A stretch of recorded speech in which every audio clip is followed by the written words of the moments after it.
Hebrews. This is the Prophet of Awakening. It's Friday night. It's our Non-Messianic Conversation night, the 5th of May, 2023. What I'll be doing is later on, I'm pretty much jumping off of the conversation that was going on last night in the Q&A. It's an open dialogue from a non-Messianic view. Okay. We're going to telling everybody that you can go to our YouTube channel, Prophets of Awakening, and check out our videos. It's a lot of information given. And the videos will connect dots for you and lead you into the truth of the Holy Scriptures, which is the Old Testament, the so-called Book of Remembrance, the Tanak. And if you like what you're hearing and receiving through these videos, I'm asking you to like, share, and subscribe to the channel. And for those that don't know, this is a non-Messianic channel. And by that I mean we're dealing with the Tanak and the Torah.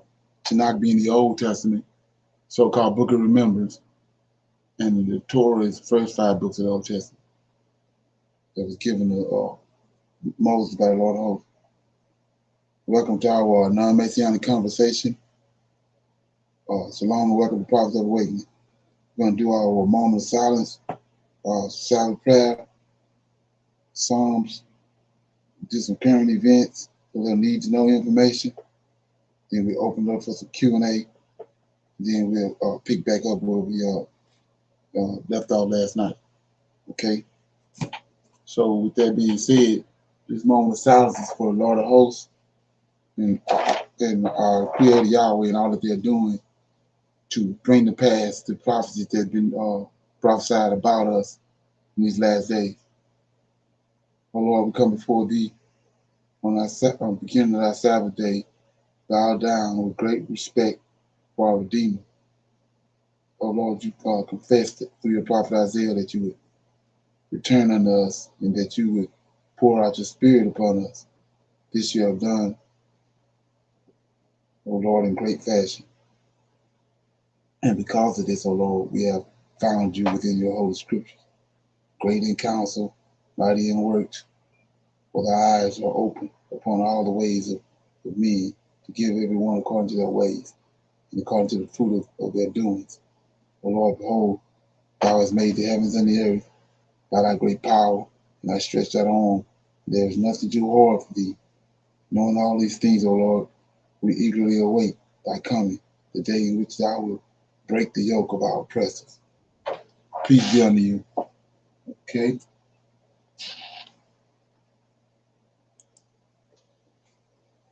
Okay.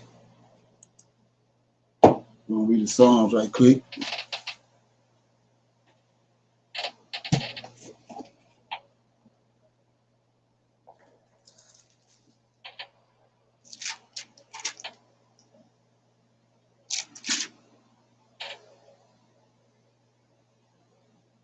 Okay, I'm gonna read 106. It's Israel sins against God's love.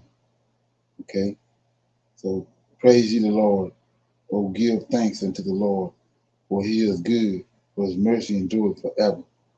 Who can utter the mighty acts of the Lord? Who can show forth all his praise? Blessed are they that keep judgment, and he that doeth righteousness at all times. Remember me, O Lord, with the favor that thou bearest unto thy people. O visit me with thy salvation, that I may see the good of thy chosen, that I may rejoice in the gladness of thy nation, that I may glory with thine inheritance. We have sinned with our fathers. We have committed iniquity. We have done wickedly. Our fathers understood not thy wonders in Egypt. They remembered not the multitude of thy mercies, but provoked him at the sea, even at the Red Sea. Nevertheless, he saved them for his name's sake, that he might make his mighty power be known. He rebuked the Red Sea also, and it was dried up. So he led them through the depths as through the wilderness, and he saved them from the hand of him that hated them, and redeemed them from the hands of the enemy. And the waters covered their enemies. There was not one of them left. Then believed they his words. They sang his praise. They soon forgot his works. They waited not for his counsel, but lusted exceedingly in the wilderness and tempted God in the desert. And he gave them their request, but sent leanness into their soul. They envied Moses also in the camp, and Aaron, the saint of the Lord. The earth opened and swallowed up Dedham and covered the company of Abram, and a fire was kindled in their company. The flame burned up the wicked. They made a calf in horror and worshipped the molten image. Thus they changed their glory into the similitude of an ox that eateth grass. They forgot God, their Savior, which had done great things in Egypt, wondrous works in the land of Ham, and terrible things by the Red Sea. Therefore he said that he would destroy them. Had not Moses his chosen stood before him in the breach to turn away his wrath, lest he should destroy them. Yet they despised the pleasant land. They believed not his word, but murmured in their tents, and hearkened not unto the voice of the Lord.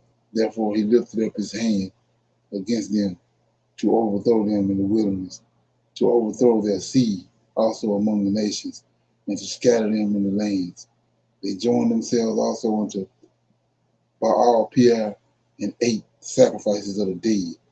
Thus they provoked him to anger with their innovations, with their inventions, and the plague break and a plague break in upon them. Then stood up Venus and executed judgment, for their plagues were stayed, and that was counted unto him for righteousness unto all generations forever. They angered him also at the waters of strife, so that it went ill with Moses for their sake, okay, because they provoked his spirit, so that he spake uh, unadvisedly with his lips. They did not destroy the nations concerning whom the Lord commanded them, but were mingled among the heathen and learned their works. And they served their idols, which were a snare unto them. Yea, they sacrificed their sons and their daughters unto devils, and shed innocent blood, even the blood of their sons and their daughters, whom they sacrificed unto the idols of Canaan. And the land was polluted with blood. Thus were they defiled with their own works, and went a whoring with their own inventions. Therefore was the wrath of the Lord kindled against his people, insomuch that he abhorred his own inheritance, and he gave them into the hands of the heathen, and they that hated them ruled over them. Their enemies also oppressed them, and they were brought into subjection under their hand. Many times did he deliver them, but they provoked him with their counsel, and were brought low for their iniquity. Nevertheless, he regarded their affliction when he heard their cry, and he remembered for them his covenant, and repented according to the multitude of his mercies. He made them also to be pitied of all those that carried them captive. Save us, O Lord our God, and gather us from among the heathen, and give thanks unto thy holy name, and to triumph in thy praise. Blessed be the Lord God of Israel, from everlasting to everlasting, everlasting, and let all people say, Amen. Praise ye the Lord. Okay, that was Psalms 106. Any comments on that? Shalom. Yes, it to me, he's just like he says, unforgiving God. He just continued to forgive and forgive no matter what was going on. He kept his covenant, and he's not going to break it no matter what. That's what I'm getting out of it. Okay, anybody else? Yeah, I would like, hey, shalom, Mr. Leonard. Okay, what's up with you? I'm all right.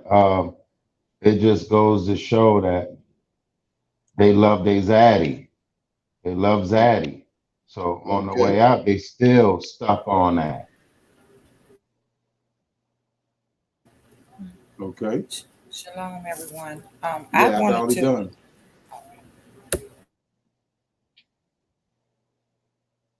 Go ahead. excuse me, I'm sorry. I was just saying I wanted to point out verse 19 on when they made a calf in Horeb and go back to Exodus 32 when Right, Israel made the golden calf. You know, when Aaron had them take off all their gold, I think their earrings or something like that, and right, turned it into a graven image. That was the verse I wanted to point out. And it's the right, same right, right, thing. right. It's the same thing, kind of like if they give us reparations right now, we wouldn't leave. We'll be trying to build stuff right now instead of leaving. Exactly. Right. To their own detriment. Right. Yeah. It's a story surrounding that verse 19 too, because like I said, when they left Egypt, when they left Babylon, Cyrus came out with Mithras, his set treasurer, and gave them a whole bunch of gold and silver and all that. So what was it for? The gold and the silver that the Most High caused the Babylonians to cough up was for when they got back, for what they was going to need for the temple. And then we know that Sandbelt and all those other people, Edomites, had taken over the land when they got back, and they had to redeem their brothers. And these people wanted money; they wanted gold.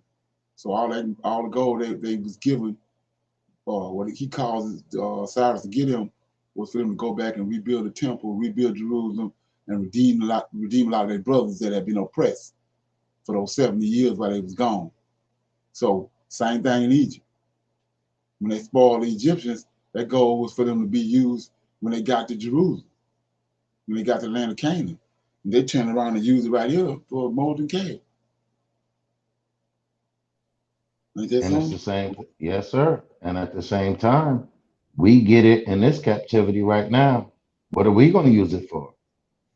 Right, Jordans, Nikes, right, houses, cars, Cadillacs. right. Rims. And this yeah, it's crazy. Anybody else have any comments?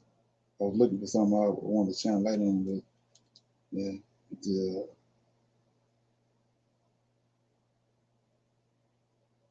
yeah. I'm gonna start at verse 1. Praise ye the Lord and give thanks unto the Lord, for he is good, for his mercy endures forever. Who can utter the mighty acts of the Lord? Who can show forth his praises? Blessed are they that keep judgment, and he that doeth righteousness at all times. Remember me, O Lord, with thy favor, that thou bearest unto thy people.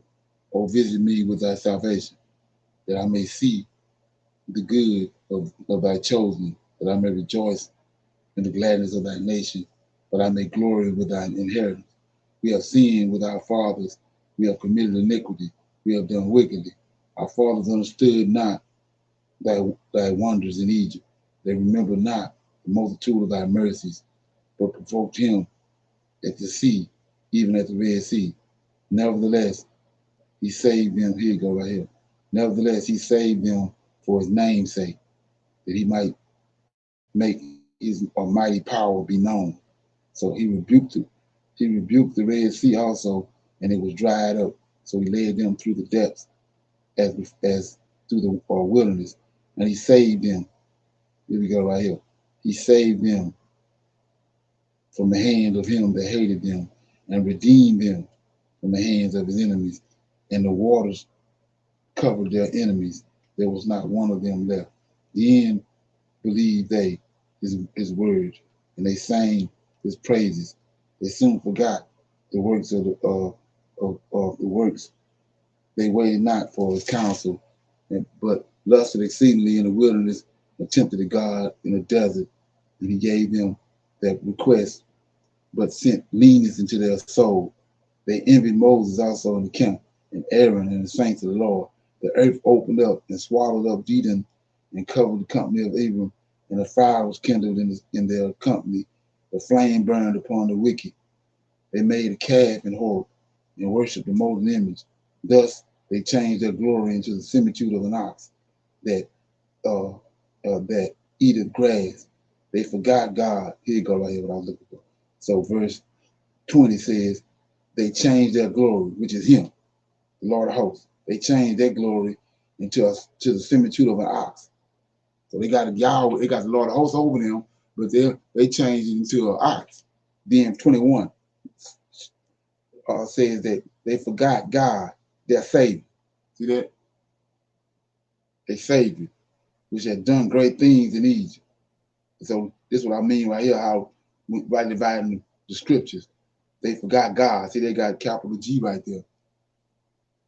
And so this is deliberate, like it's Yahweh, but it's not Yahweh. So we're going to look at it. 21 says, they forgot God, their Savior. Well, we go back to Isaiah 43.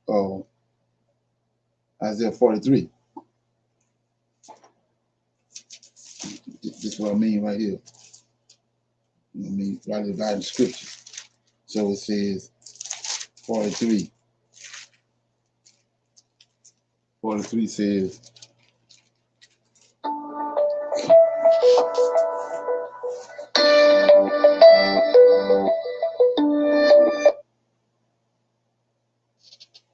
says 10, 43 and 10. Ye are my witnesses, says the Lord, and my servant whom I have chosen, that ye may know and believe me, understand that I am he. Before me there was no God. They're using God again right here, formed. So this like I said, catching them, dead cat on the line right here. God formed. There was no God formed. We know Yahweh wasn't formed.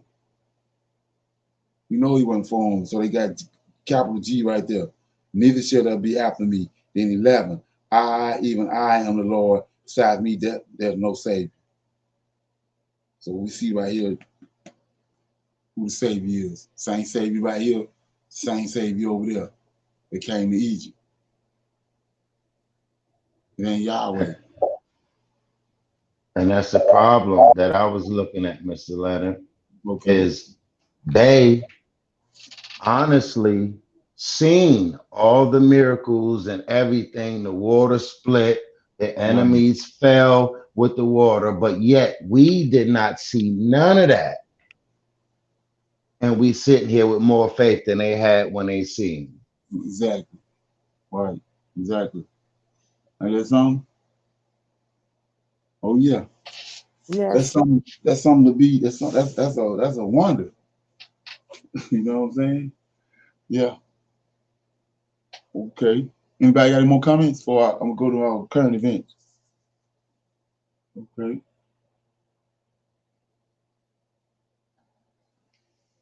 U.S. banking crisis. It seems to be spreading. Yesterday, regional banks in America suffered more losses. Their stocks were in the red. They plunged by more than 10%. Investors are pulling out their money. They fear that more banks are on the brink of collapse. Two of them are in the headlines.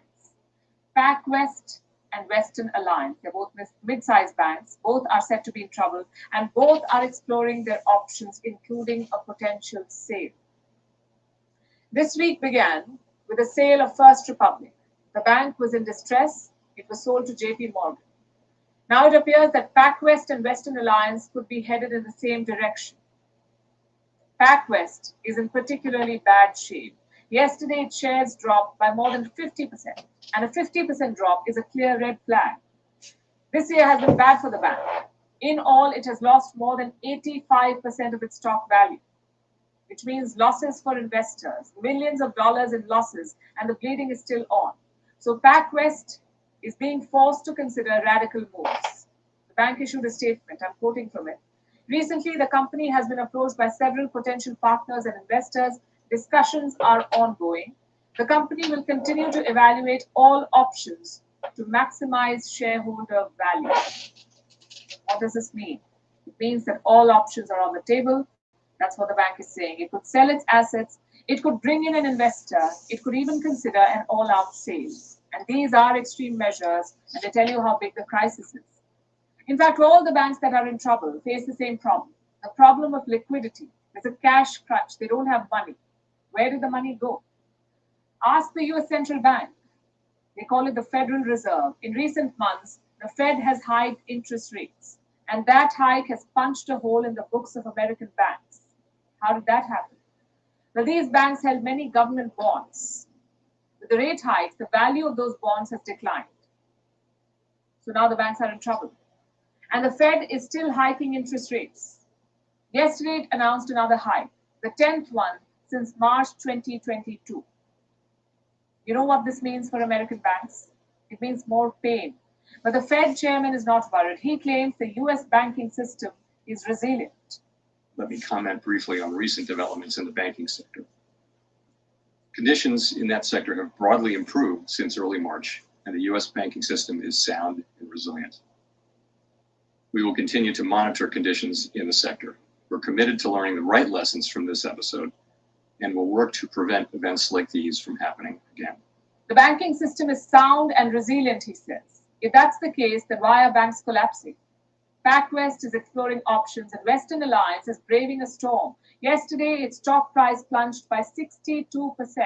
This is after a report came out that said the bank is exploring a potential sale, and that Western Alliance has hired advisors to explore options. The report also said that these deliberations are at an early stage. The stocks began falling. Western Alliance rushed into damage control mode. It denied the report. It called it, quote unquote, categorically false. The stock recovered, but only partially, a gain of 32%. The bank also released its deposit numbers. They're holding steady for now, but investors are increasingly wary. There are growing calls for regulatory intervention. Wall Street executives and bank analysts want the Federal Reserve to intervene. They want the central bank to take more steps to ensure more liquidity for the banks. But will that really help? And will that be enough, considering the fact that the Fed's own credibility is being questioned? The Fed chairman made an admission this week, and he said that the bank had made some mistakes. And I fully recognize that we made mistakes. I think we've learned some new things as well, and we need to do better. And as I mentioned, I thought the report was unflinching and appropriately so. I welcome it, and I agree with and will support those recommendations. And I do feel that I'm personally accountable to do what I can to foster measures that will address the problems. Okay. Anybody got any comments on that? I heard anything about that? Okay. So another one right here.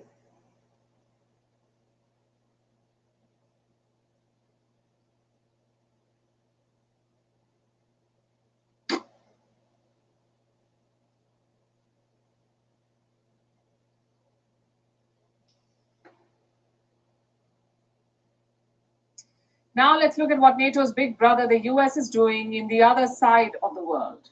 After all, Washington has interests all over the planet, and enemies too.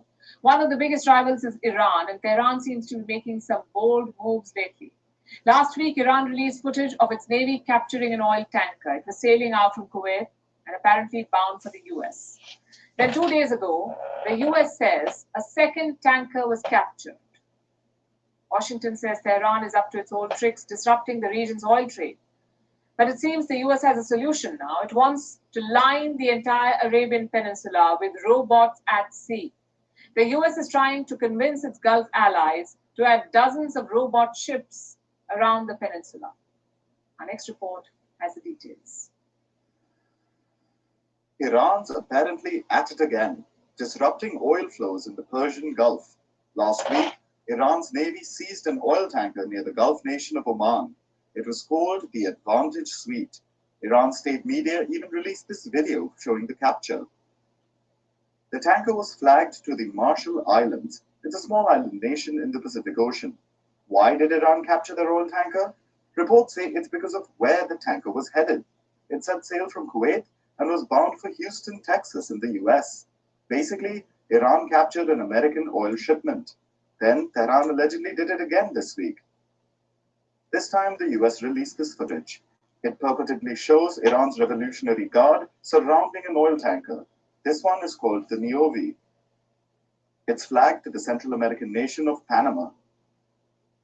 Iran hasn't officially acknowledged this second capture yet. Now the question is, why is Iran stalling US oil deliveries? It's part of the larger US-Iran tensions which have been exacerbated due to recent diplomatic events. Iran's long-standing rivalry with Saudi Arabia is ending. China brokered a deal to normalize ties between the two nations. Then there's the Gulf nations trying to bring Syria back into the Arab fold. Syria's ruling regime is allied with Iran. Basically, tensions between the Arab Gulf nations and Iran are going down. It leaves Iran with more time to focus on other problems, namely the US. And of course, Washington is in a bind. On the one hand, it can't overtly call for West Asian nations to shun Iran. It has to pretend, at least, that it's happy about the tensions receding. No one wants to look like a warmonger, after all. But how can the US isolate Iran if Gulf nations are trying to mend ties? Bring up oil security, of course. Washington wants to surround the Arabian Peninsula with robots at sea. The US Fifth Fleet is based in Bahrain. It actually leads international coalitions from the Gulf nation. As part of this alliance, the US has already deployed over 50 robots at sea in the region. These are also called unmanned surface vehicles, or USVs. Basically, naval drones that float on the ocean surface. The US says it's a cheap way to have eyes on Iran's navy at all times. Cheap, of course, is subjective. The robots cost between $800,000 to $3 million, but they might well be within budget for America's oil-rich Gulf allies. It's even incentivizing the robots by removing red tape. They're exempt from America's lengthy foreign military sales process. Okay. Anybody got any comments on that? Heard anything about that? Everything's adding up. Okay. So with that, okay, let me get this. Got some need to know information right here. I think this is pretty informative. Shedding light on Atlantic slave trade, the forced labor, the inhumane treatment of men, women, and children, and the eventual abolition of the slave trade. But what many of us don't know is that the abolition of the slave trade in the early 19th century led to the creation of a new and even more sinister aspect of slavery: sex farms and slave breeding farms. The goal of these farms was simple: to produce more slaves. Slave owners realized that they could no longer import slaves from Africa, so they turned to breeding them like animals. They would carefully select which slaves would mate with each other based on their physical attributes, health, and even intelligence, in the hopes of producing the strongest and most profitable offspring. Slave breeding farms were located throughout the southern United States, with some estimates suggesting that there were as many as 70 in operation at the height of their popularity.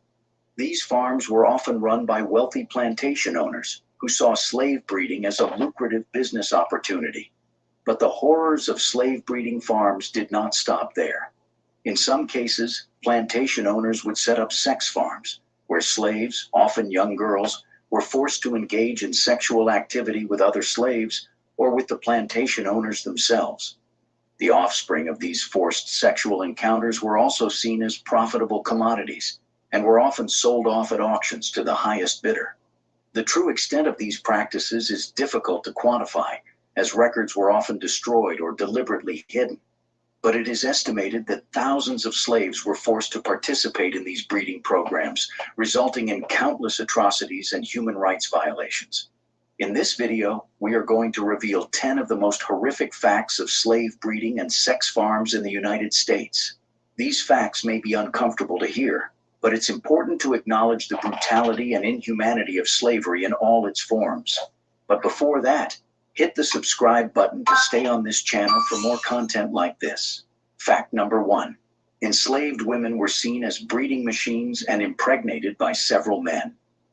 One of the most disturbing facts about sex farms during slavery is that enslaved women were seen as little more than breeding machines. Plantation owners and overseers saw them as a means of producing more enslaved people to increase their wealth and power.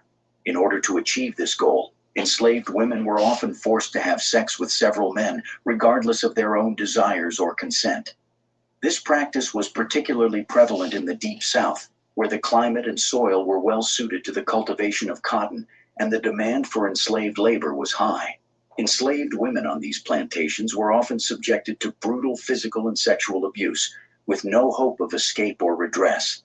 They were seen as property rather than human beings, and their bodies were treated as such. The practice of forced breeding was not limited to the Deep South, however.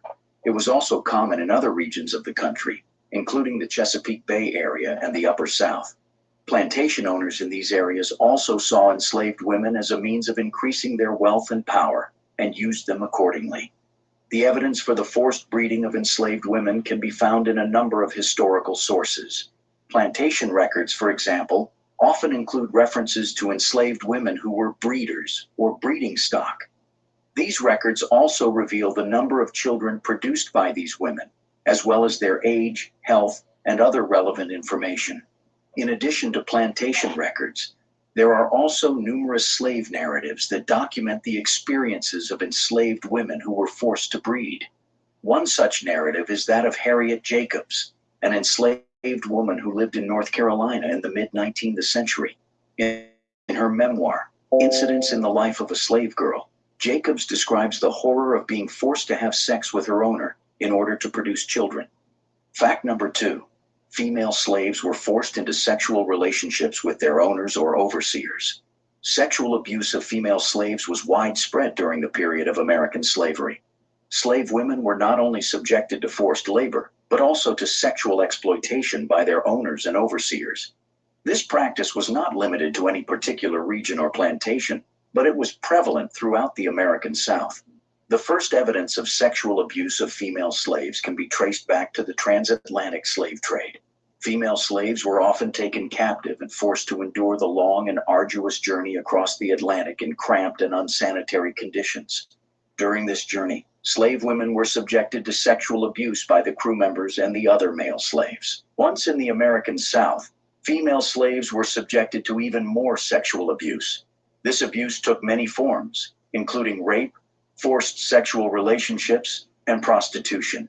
Owners and overseers would often take advantage of their power and authority to coerce slave women into sexual relationships.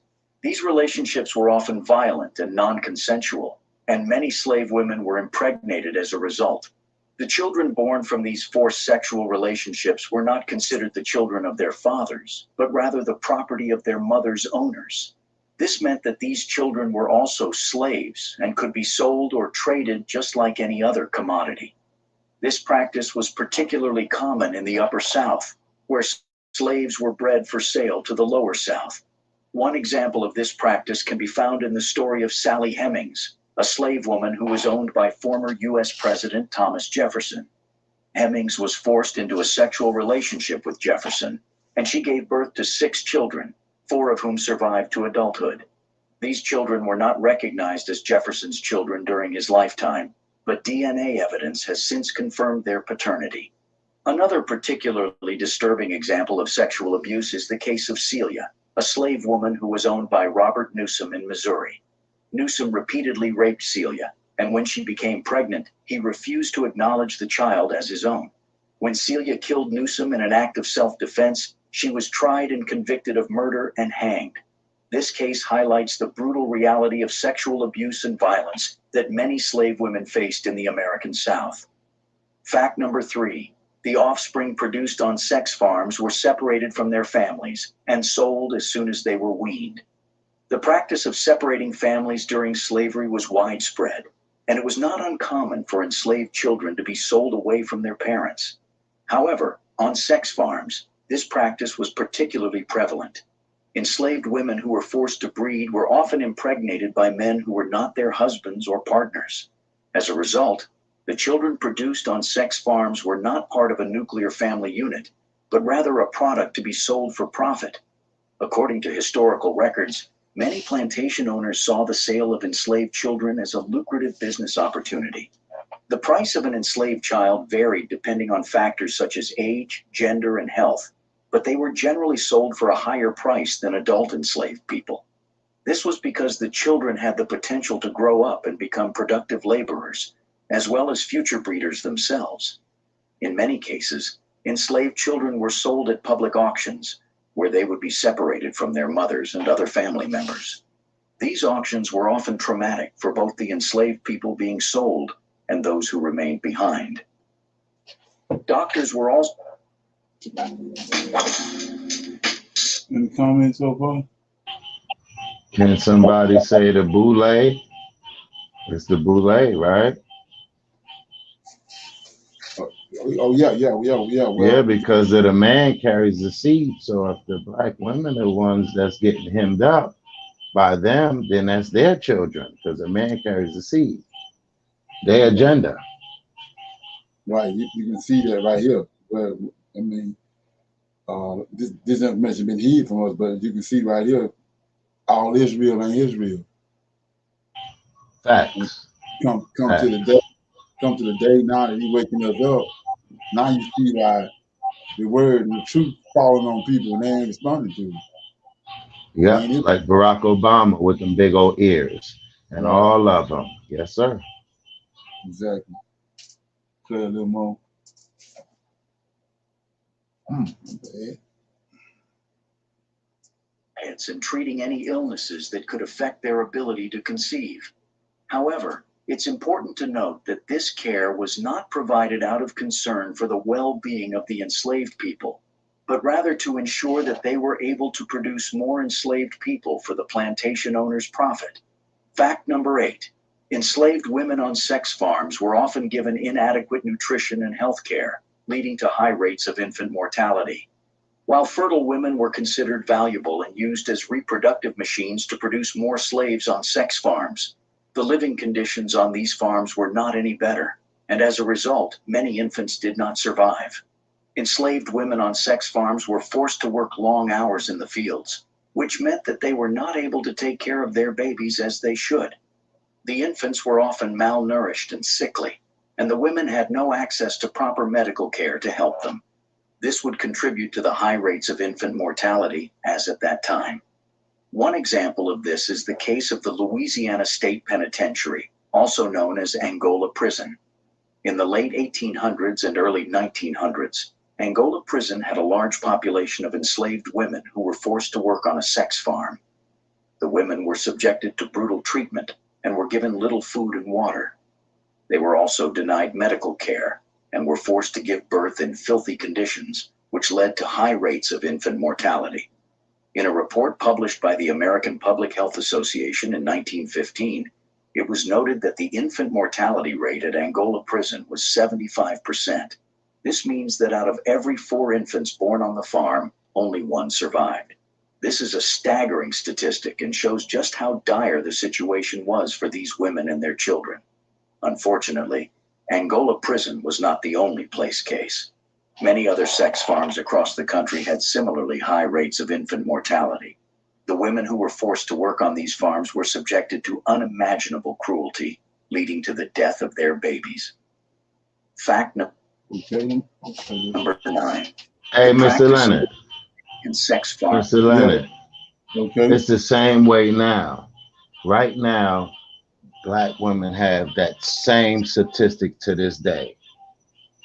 They do. Black women, they children, they are not treating them right in these hospitals because they don't want them to give birth to us. It's happening the same thing. Like you said, there's nothing new under the sun. Back then is the same it is right now to this day. They're having that same problem. Exactly. Farms continued even after the abolition of slavery. Even after the abolition of slavery, The practice of slave breeding and sex farms continued in some parts of the United States.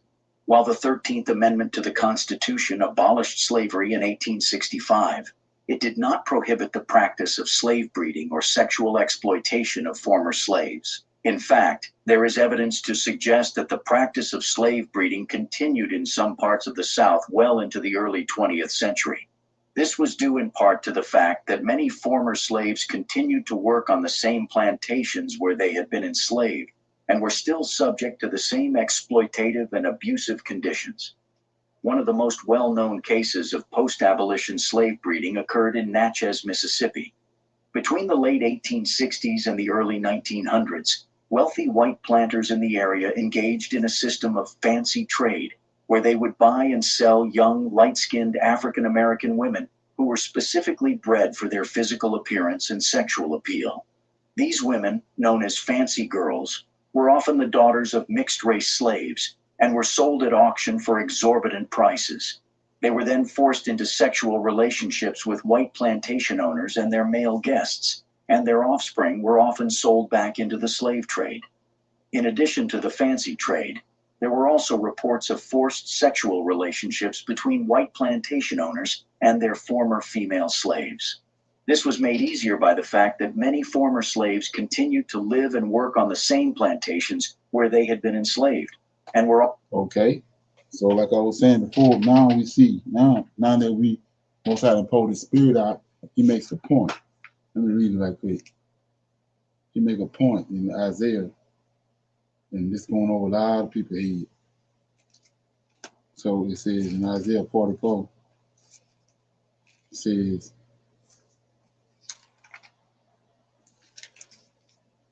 44 verse 1 through 5, Hear, O Israel, and my servant, and Israel, whom I have chosen.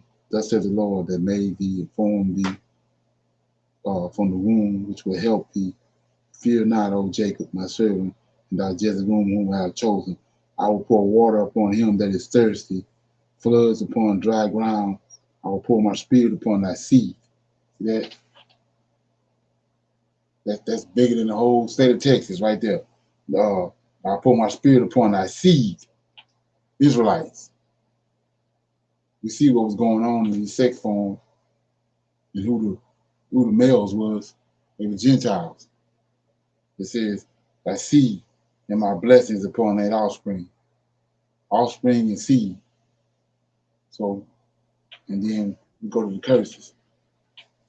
And that's whitewashing. Like they whitewashed all the pictures, they whitewash us too. Exactly. So you go to, okay, where I was going. You got Deuteronomy. So it says in Deuteronomy 28, it says,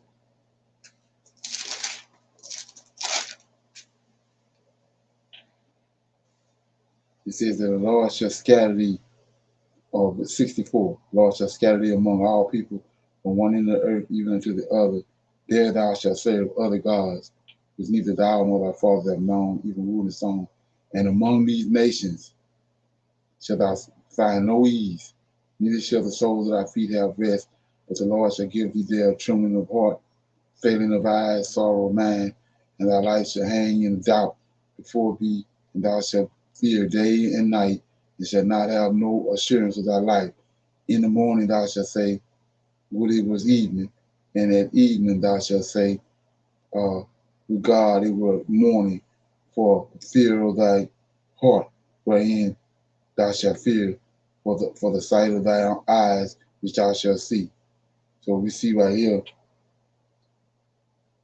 all this stuff is taking place right in front of our face. And the objective is that, like I was saying, he had performed what he told Abraham, Isaac, and Jacob that he was going to make us like the sands of the sea. That's why this was so horrendous, because it was so many of us. It was so many of us. They did anything, because it wasn't like you got a gallon of gas and ain't no more gas at the gas station, so you're gonna you're gonna ration the gas. They had people for miles and miles and miles. They just so many black folks. So they just did anything to us. And so like But America's not our place to be, though. We didn't come here in a large amount, according to certain people. We've been here. right, exactly. Right. And that's what that was arrogance, then who they thought they was. But let me get 2046 says.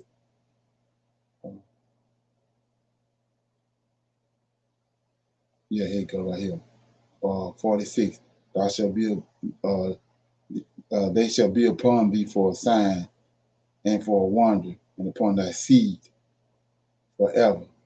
You'll seed again. Ain't everybody, because thou servest not the Lord thy God with joyfulness and with gladness of heart for the abundance of all things. Now, therefore, shalt thou serve thy enemies, which the Lord shall send upon thee in hunger and in thirst and in nakedness and in want of all things, and he shall put a yoke of iron upon thy neck until he have destroyed thee. The Lord shall bring a nation up against thee from afar, from the ends of the earth, as swift as an eagle flieth, a nation whose tongue thou shalt not understand, a nation of fierce countenance, which shall not regard, here we go, not regard the person of old, nor show favor to the young. And he shall eat thy fruit of thy cattle and the fruit of thy land until thou be destroyed, which also shall not leave thee neither corn, wine, oil, and the increase of thy king, or the flocks of thy sheep, until he have destroyed thee. So we see right here all this playing out right in front of our face. Yes, sir. And the funny thing about it is, Mr. Leonard, is we the ones that had that yoke of iron. And then anybody can go Google yoke of iron and see what was on that neck. Now Right. they say white people were slaves. They came over here in slave ships, but you can't find a yoke of iron on white people's necks or Exactly. Gentile necks. Right. Exactly. And then he says also that he's gonna the males was gonna the women was gonna be uh taken right in front of them, and they ain't gonna have no power to stop it. We looking right at it right here in this video. But the biggest point is that we had no power to be trying to get no seed. We couldn't even get we weren't sleeping with nobody. We ain't had no power. So right here, most of the people that came forward from this right here were the Israelites, because the person that sowing the seeds wasn't no Israelites. Like you said, you're gonna grow vineyards, but you're not gonna enjoy the grapes, the wine. Right. You're gonna grow them. You're gonna do the work to put it in, but you're not gonna reap your benefits. Exactly. Facts. And that's our dilemma right now, because now that he's pouring out his spirit on people and the truth is coming, the truth is being revealed, it's falling on a lot of deaf ears. And it's got, like I said, it's got to do with the DNA. So there's no need to get in an uproar or feeling a certain type of way because somebody ain't receiving nothing. You gotta say, give them a freeze pop and send them on down the road, because something ain't right. Because we reap what we sow. Right. We don't have to wait on JC to die for us Right. because he says we reap what we sow. I make heal. I kill, I make heal. I make alive. He do all these things he do. Besides him, there's no savior. Right. So you got a savior. He Right. said there's no savior. But if you got a savior, you got a problem. Is this something? Yes, sir. Because you're gonna reap what you sow. Right. Yeah, I want to shine a light on this right quick. We was talking about the book Adam and Eve last night. I wanted to show you this. Uh, okay, I'm in the wrong book. I'm tripping. Right? Okay. Yeah. So we see what was going on with those sex forms, right? Okay, so let's look at it with the Gentiles, who they are. I mean, Adam and Eve, it says, I'm going to start at verse 4 in chapter 20. It says, then he gathered many nations, many crowds to the people to play on them. And when they played, it greatly pleased the children of Cain. These are Gentiles, children of Cain, who fanned themselves with flames of sin among themselves, and they burned with fire while Satan inflamed their hearts with one another. And lust, look at this, lust increased among them. That's what they did with us on these breeding farms. They sold this lustful spirit and sexual spirit in us. So it says Satan also took tubal to make strong drink out of corn and used this to bring together crowd upon crowd in houses of drink and brought into their hands all kinds of fruits and flowers, and they drank together. Then Tubal did this to multiply sin greatly. He also acted with pride, and he taught the children of Cain to commit all manner of gross wickedness, which they did not know until then, and he put them up to all kinds of deeds which they did not know before. That's what happened with us. Like these right here, they put us to all kinds of shit that we didn't know before that. That wasn't in our DNA, wasn't in our psyche. Seven. It says, then when Satan saw that they obeyed Tubal and listened to him in everything he rejoiced greatly, and he increased his understanding until he took iron and he made weapons of war. Now here's the point I was going to right here. Then when they were drunk, hatred and murder increased among them. One man would use violence against another, and Satan would teach them evil in that one man would take another man's children and defile them before him. See that? Then sin increased among them greatly until a man married his own mother or daughter or mother or other or the daughter of his father's sister, first cousin, so that there was no more distinction of relationship, and they could no longer discern what was sin and what was not, but always were wicked, and the earth was defiled with sin. That's what happened. This is what a drummer. This is what we really got duped at right here. These sex forms. Because they applied pressure. They applied that pressure Right.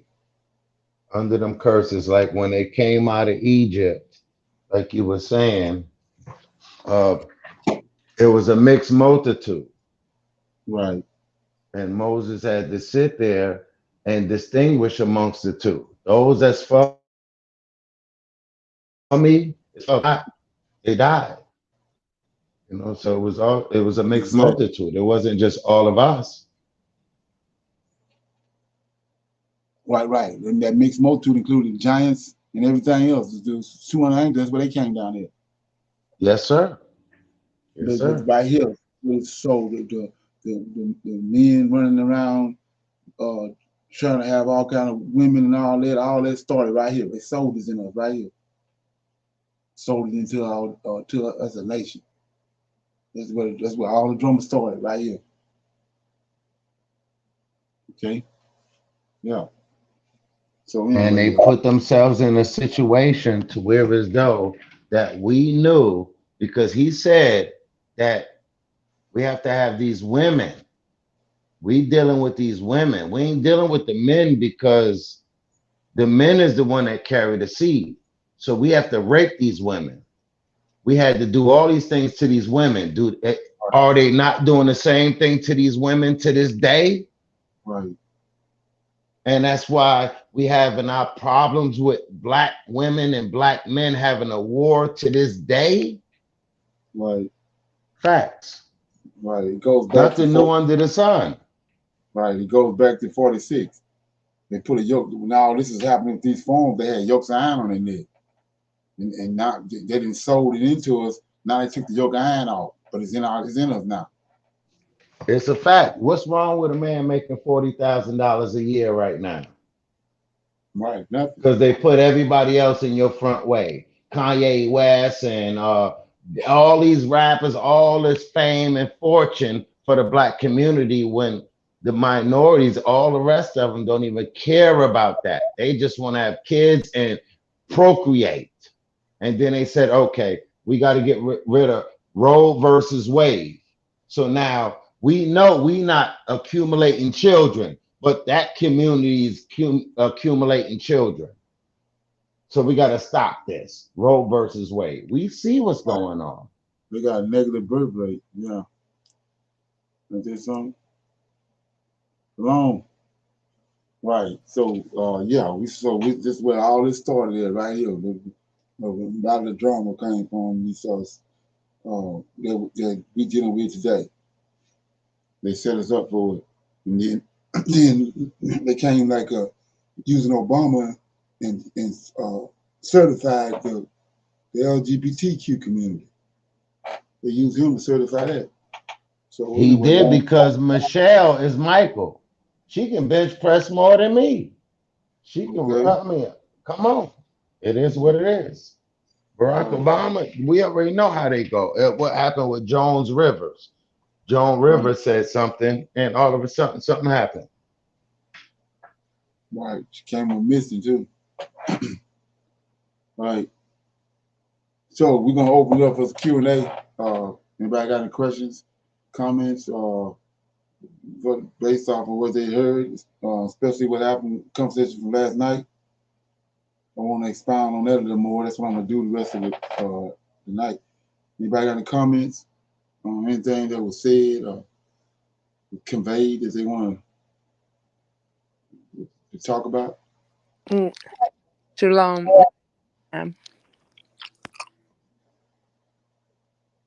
Say it again. No, sir. I'm gonna wait and get into it because I gotta think about what we were saying. It's something I wanted to say, but as we get back into it, I think it'll come to me. Okay. So before we get started, I'm gonna play this right here. Some little information from I wanted to share. Okay.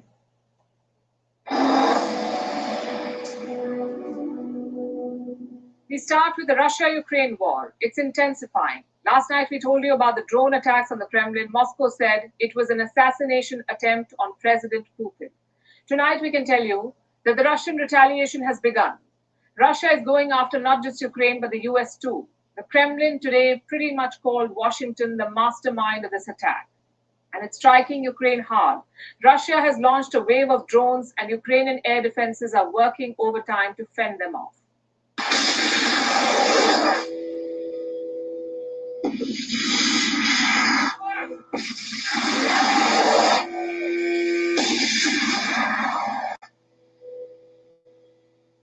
It started with a bombshell of a claim from Russia that Ukraine had ordered an assassination bid on Vladimir Putin. Ukraine, though, has denied any role. Their President Zelensky is traveling through Europe, and this is what he had to say. We don't attack Putin or Moscow. We fight on our territory. We're defending our villages and cities. We don't have, enough weapons for this. Russia is having none of it, though. It has intensified airstrikes. Explosions were heard across Ukraine today, from Kiev to Zaporizhia, from Odessa to Kherson. Civilians reported loud. Okay. Right.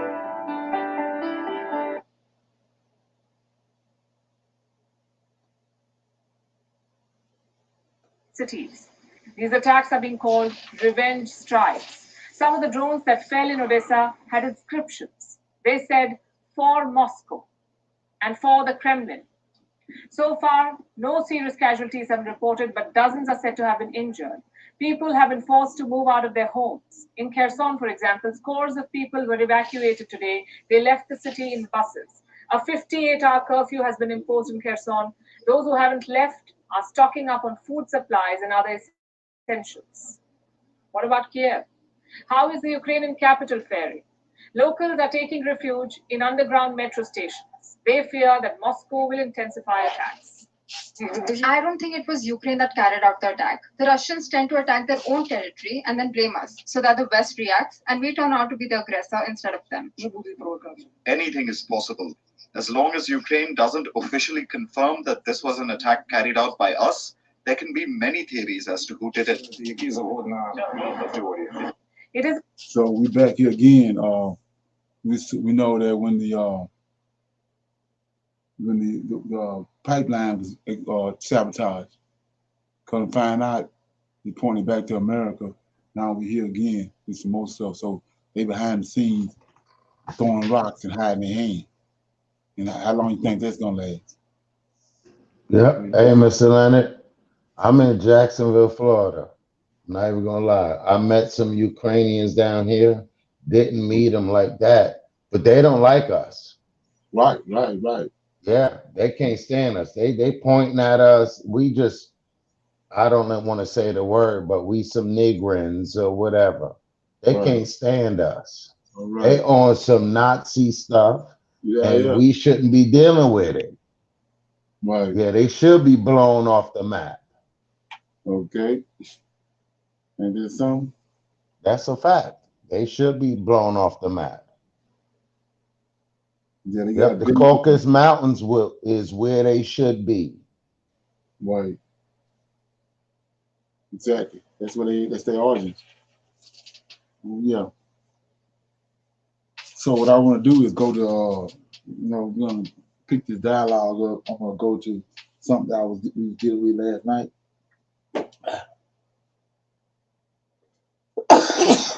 Okay. Yeah. Bless you, Miss Atlantic. And I want to say shalom to Michelle, Gladys, and all the people around here, the Taylor family and everybody. I just want to say shalom too. Mike, I'm in the building, player. I love everybody. Facts. Shalom, Ark, no doubt. Shalom. Shalom. Okay. So I'm in Genesis, right? Because this that came up. And it says, let me get it. Okay, yeah, I'm in verse chapter 3. When serpent and Eve was talking, right, it says in verse 6, and when the woman saw that the tree was good for food, and that it was pleasant to the eyes, a tree to be desired to make one wise, she took the fruit thereof and did eat, and gave also to her husband with her, and he did eat. So you understand what that is saying. I was showing you that all that sexual connotation. You know, the serpent is the tree, and she's looking and seeing that, you know, he's desirable, pleasant to the eyes, you know, tree to be desired, all this sexual connotation. So obviously, after when you understand all that, she says she took. So it's all self-explanatory what she took.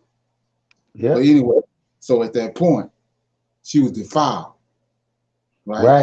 Ratchet. Right. So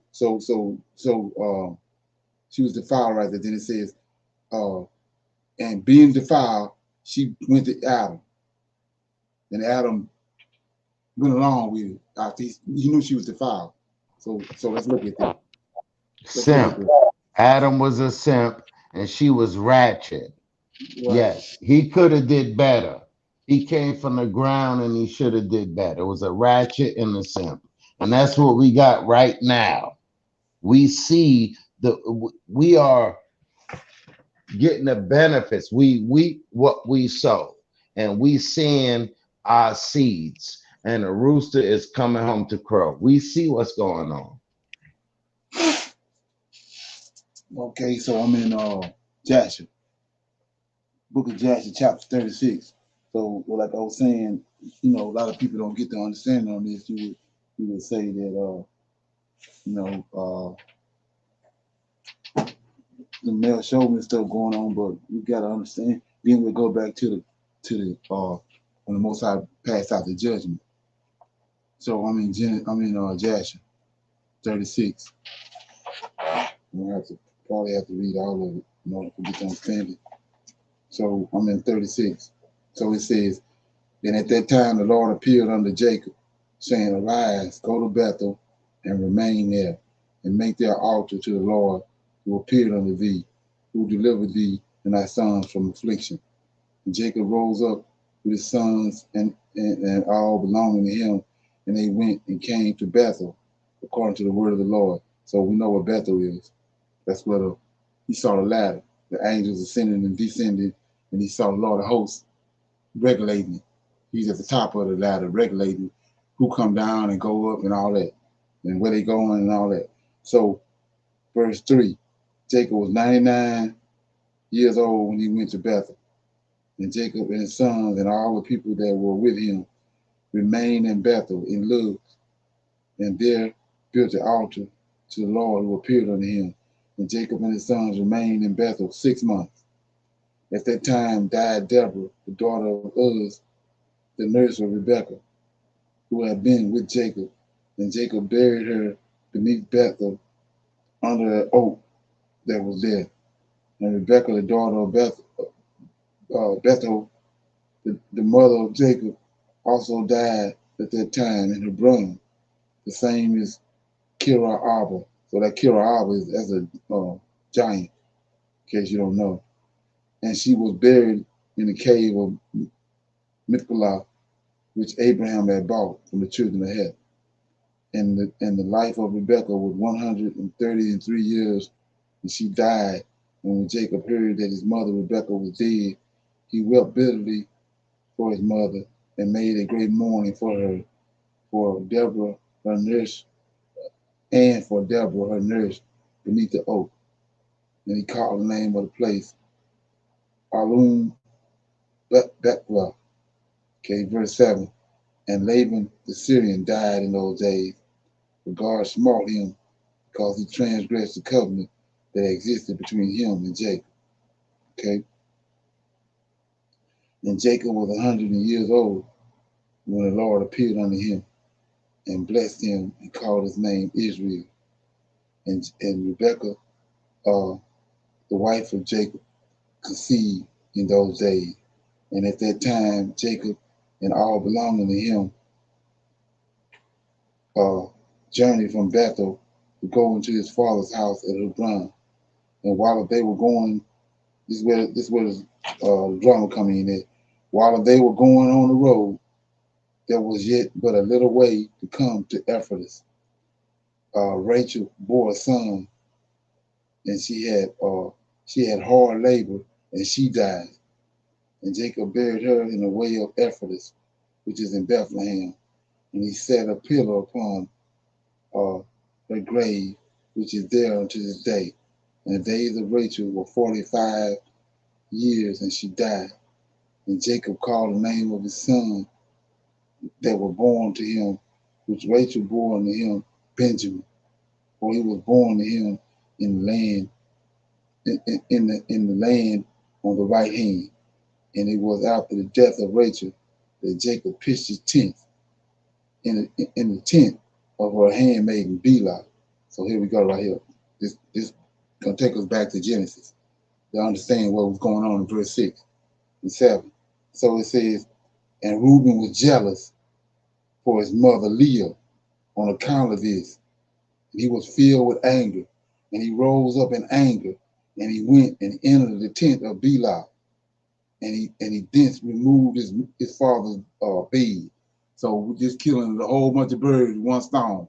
So this take us to Noah too. You know, these Hebrew idioms, slang. That's why we use slang today, because we Israelites. But father nakedness, that's a woman. And his father's bed, that's a woman there. And if you don't know that, you're not rightly dividing what's going on. So Reuben went into it and slept with Bilhah, one of his father's wives, one of his father's concubines. He went in there and slept with her, right? So Yes, sir. So Bilhah is defiled now. Jacob can't go into her no more. Same thing in the garden. But Adam went into her. She was defiled. But Adam went into her anyway. We're gonna go to the What about what's going on now? This is a monster, is what we're going through. It's crucial. We are against each other. We against other nations against us, like they said. We took crafty counsel against thy people. They took crafty counsel against thy people to make us non-existent. And here it is. We made it this far, but yet we hate each other. The black woman and the black man is hating each other right now. Right. That's part of the That's prophecy. crazy. Right. That's part of the prophecy. It That's is part of the prophecy. And that's why I that, would want these women to know about that. And the men, fuck them. But the women, yes, we need to know. Excuse my French. I'm sorry. so verse 15 says, at that time, the portion of the birthright, check this out, what happened to him, right? Look what he done, right? What happened, what he lost, and what Adam lost. We're going to see that. It says, at that time, the portion of the birthright, together with the kingly and the priestly offices. So all these, Reuben had right to all these before he slept with Bela. Says, and they haven't got the land yet. And then became a nation. But before that, he had all these offices. It says at the time, the portion of the birthright. So he had the birthright together with the kingly and the priestly offices. King and the high priest was in Reuben's lineage. Was removed from the sons of Reuben, for he had profaned his father's bed. See that? And the birthright was given unto Joseph. So Joseph got the birthright. The kingly office went to Judah, and the priesthood to Levi, because Reuben had defiled his father's bed. That's what Adam did. He defiled And himself. that's the truth. That he That's sin, did. what he done. Yes, sir. So You're right. 17. So 17. The sons of Leah were Rachel.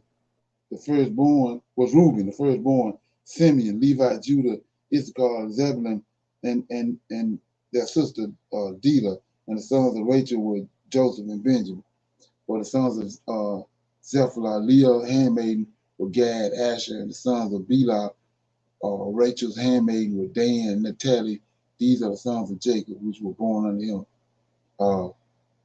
in Padan. And Jacob and his sons and all belonging to him journeyed and came to Mamre. That Mamre, that's the same place, Genesis 18, where Abraham was at. And then I would like to ask a question, Mr. Leonard. Okay. And this is a good question for everybody that's on this panel. We understand what you just said. So therefore, the women is the one that's controlling in this day and age, right? They grooming everything moving. We don't have no influence. We have no contact with anything that's happening, but we the deadbeats, we the garbage. When they uprising the women, like you said, they said in the Bible, it says when a woman surpasses a man, what happens? Okay. That's my question. What happened? What happened when a woman surpasses a man? When a woman surpasses a man, we in the last days, right? Okay. Am I lying? Oh yeah, you're right. Oh yes. So when a woman surpasses a man, anytime you turn on the news, it's women on the news. Anytime you look at the president, who he got as a president, everybody, it's a black woman running something that's got to do with the zaddy. Am I right or wrong? Right. Okay. So we already understand that we in the last days because they surpassed us. Because Adam came from the dirt of the ground. Right. He was breathed into his nostrils the breath of life. Not let us make man in the image and likeness of ourselves. No, he picked that man out for himself, right? Right. So therefore, if they surpass us, we done. Homosexuality, everything just run rapid. Sodom and Gomorrah, fuck it. Everything run rapid, correct? Right. Loving it. Everything's off course. Of course. So it says, For the women on the board, I'm just saying. Right. My bad. So chapter 3, verse 13, we're gonna look at when the Lord's host showed up and due out the punishment. Right. So it says, and the Lord God said unto the woman, what is this that thou hast done? We know. Sex. She was a serpent. So she defiled, right? And the woman said, the serpent beguiled me, and I did eat.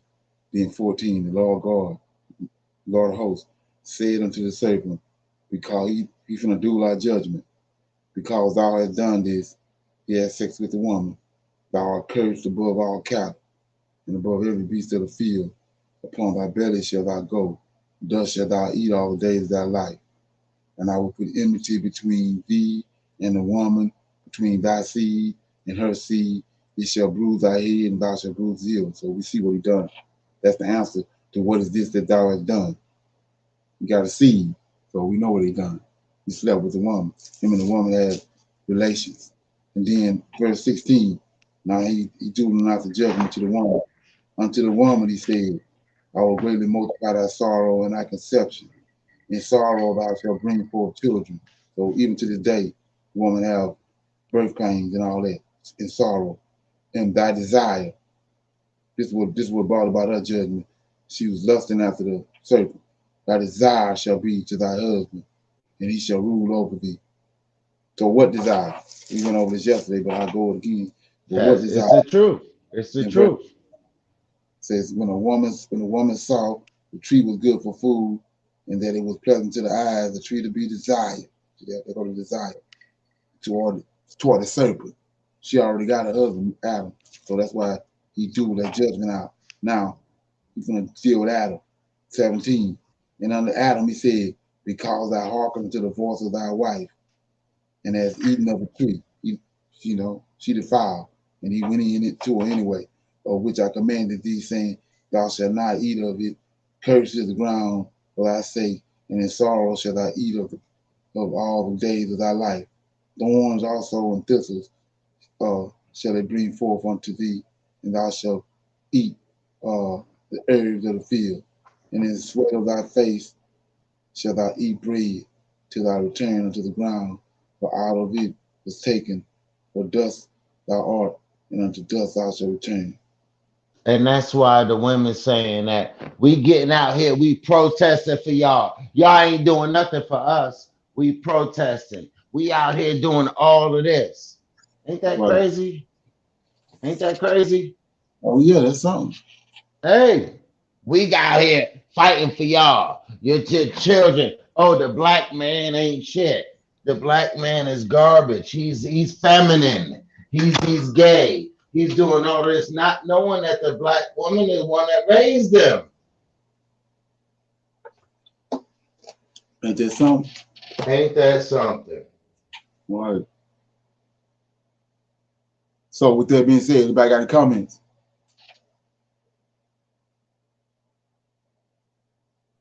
Yeah. 2 Samuel 20. Okay.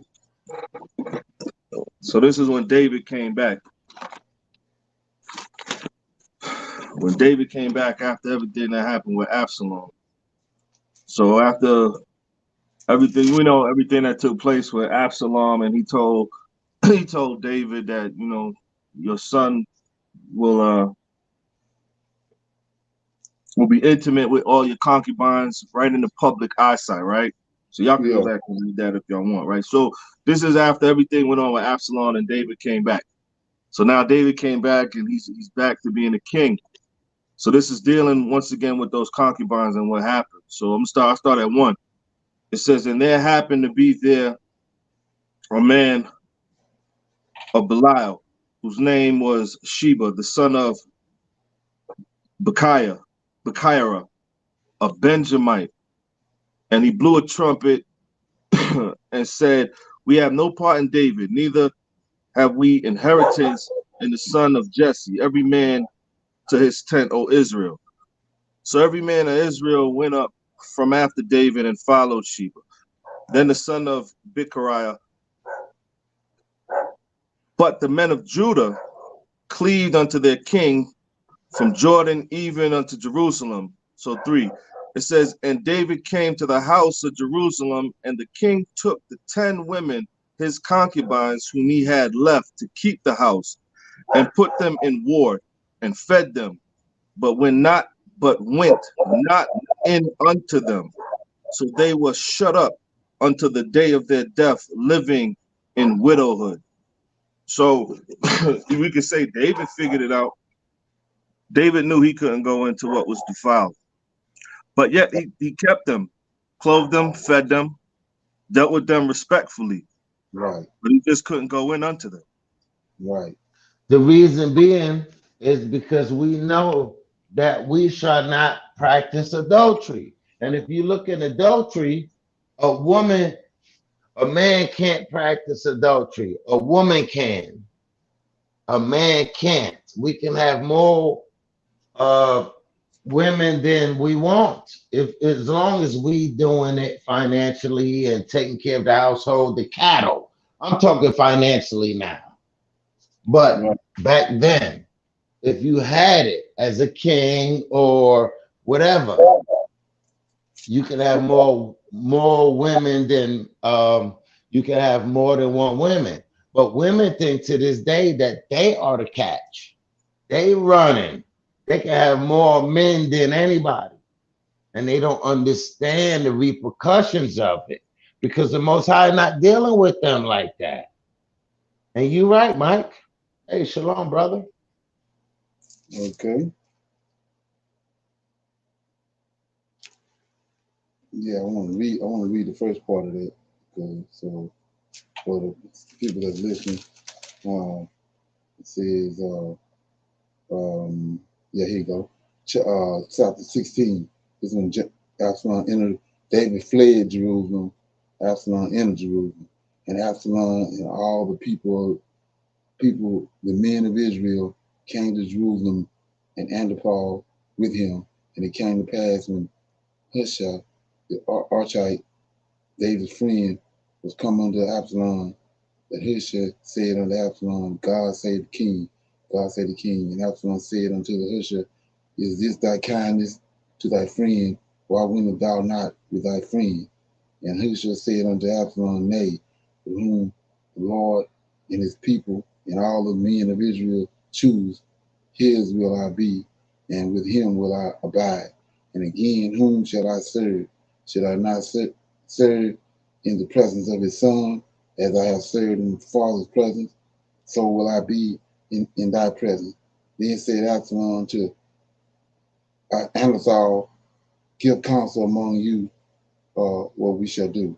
And Amasa said unto Absalom, go in unto thy father's concubines, right here, which he have left to keep the house, and all Israel shall hear that thou art abhorred of thy father.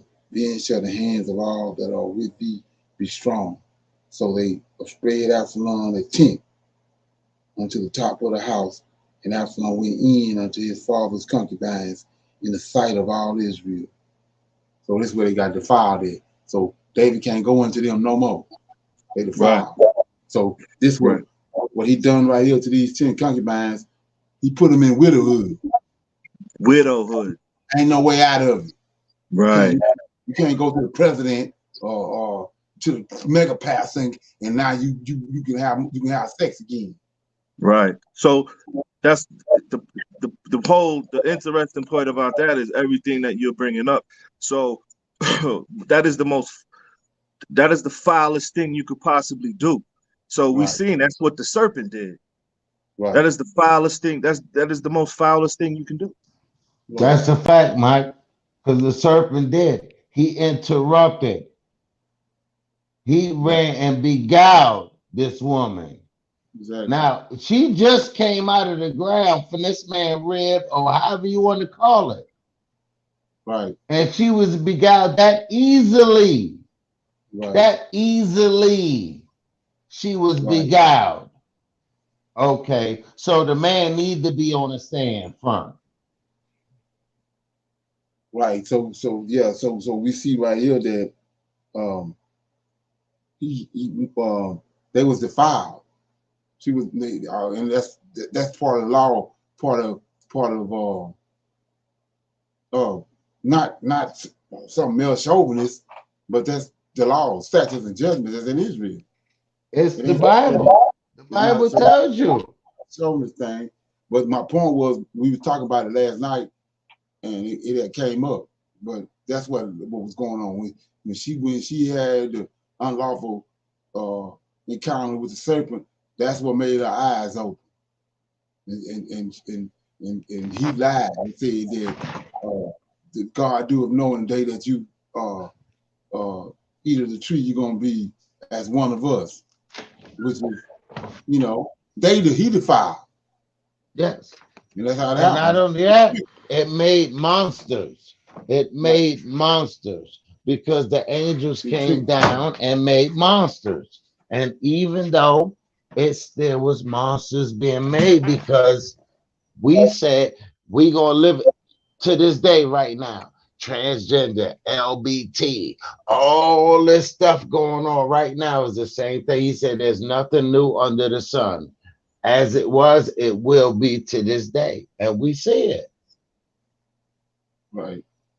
Yeah. Guard your grill and knuckle up. Right. So it's a lot of things that got to change when the Most High says He's going to turn the forces of the Gentiles back to us. People have no idea what that incorporates. Okay, and it ain't for everybody. But anyway, I want to shine light on And something what it else. incorporate, Miss Elena, I'm sorry to interrupt you, but the same thing it incorporates is the same times that you went out of the land. You left out of Babylon.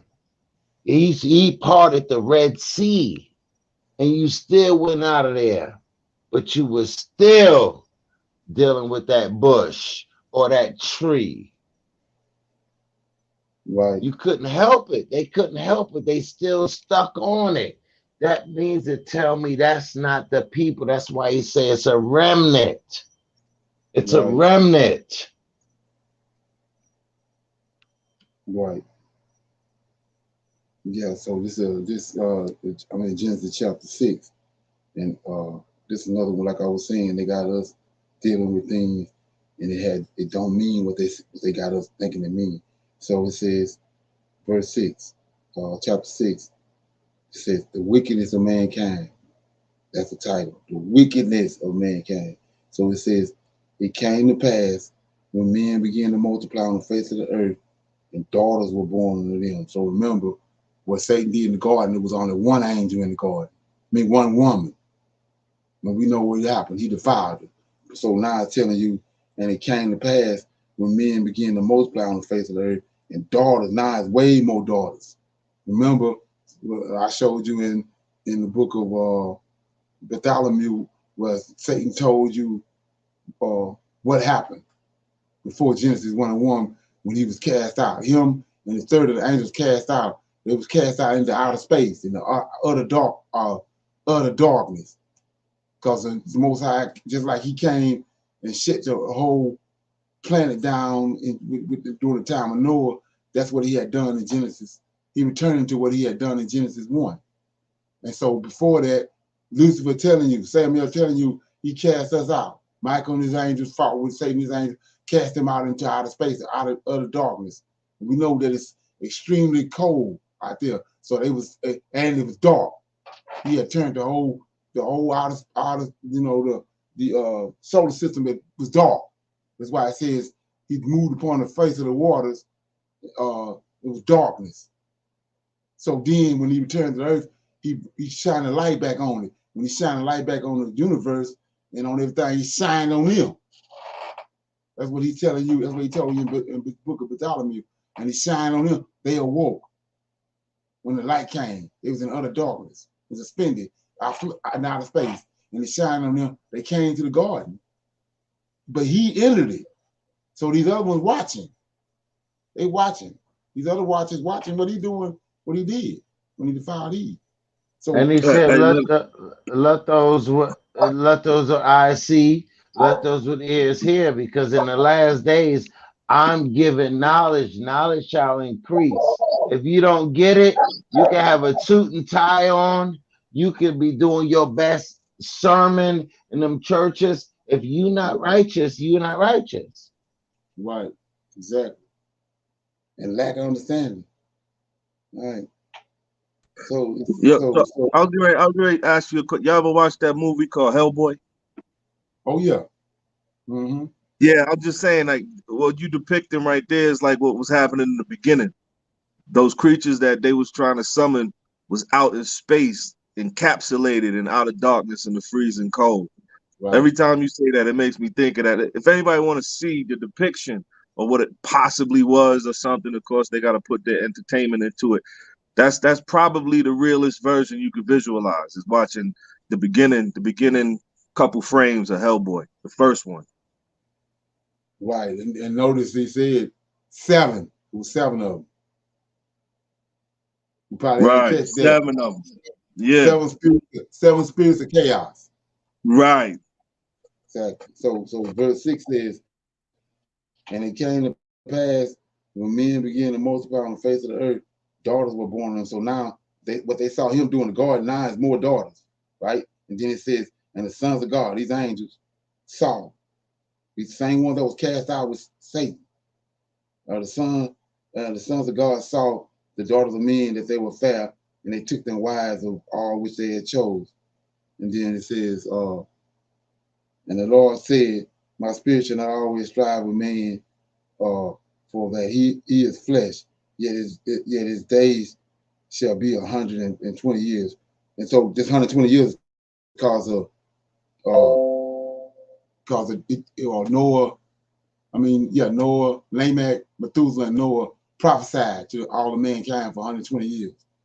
So we went from 1,000 years, one day, to 120 years. But anyway, my point is, the reason why I'm reading this, it says, verse 2, that the sons of God, the angels, saw the daughters of men, that they were fair. See that? That they were fair. And they took them wives of all which they chose. Okay, so let's look at it right quick.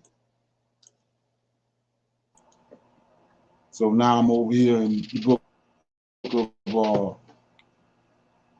of Joshua again, and let's look at who it is that the women that was fair. Let me get it. Okay.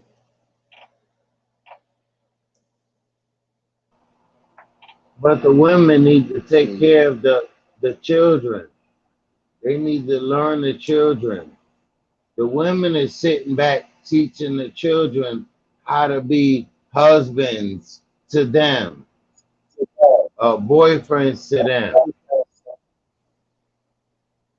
They ain't teaching them how to be real men. They teaching them how if you come up, we gotta bless you. That's the problem we have in our community. Right. So it's I'm in chapter 17. It says, and in those days, in the 21st year of the life of Abraham, the children of Chechem made war with the children of Tubal. And when the Lord had scattered the sons of men upon the face of the earth, the children of Chechem were embedded themselves in the plains of Canopolia, and they built themselves cities there and dwelt by the river Tabor, Tabira.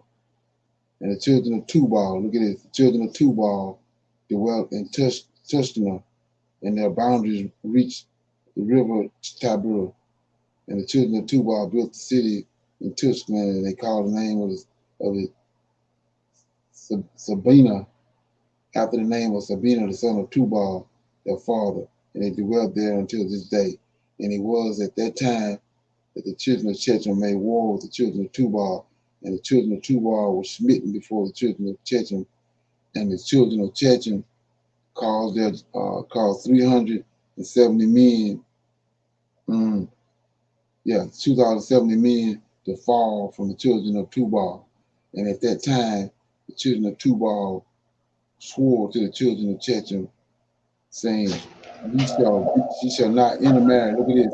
You shall not intermarry among us, and no man shall give his daughter to any man of Chet, the sons of Chet.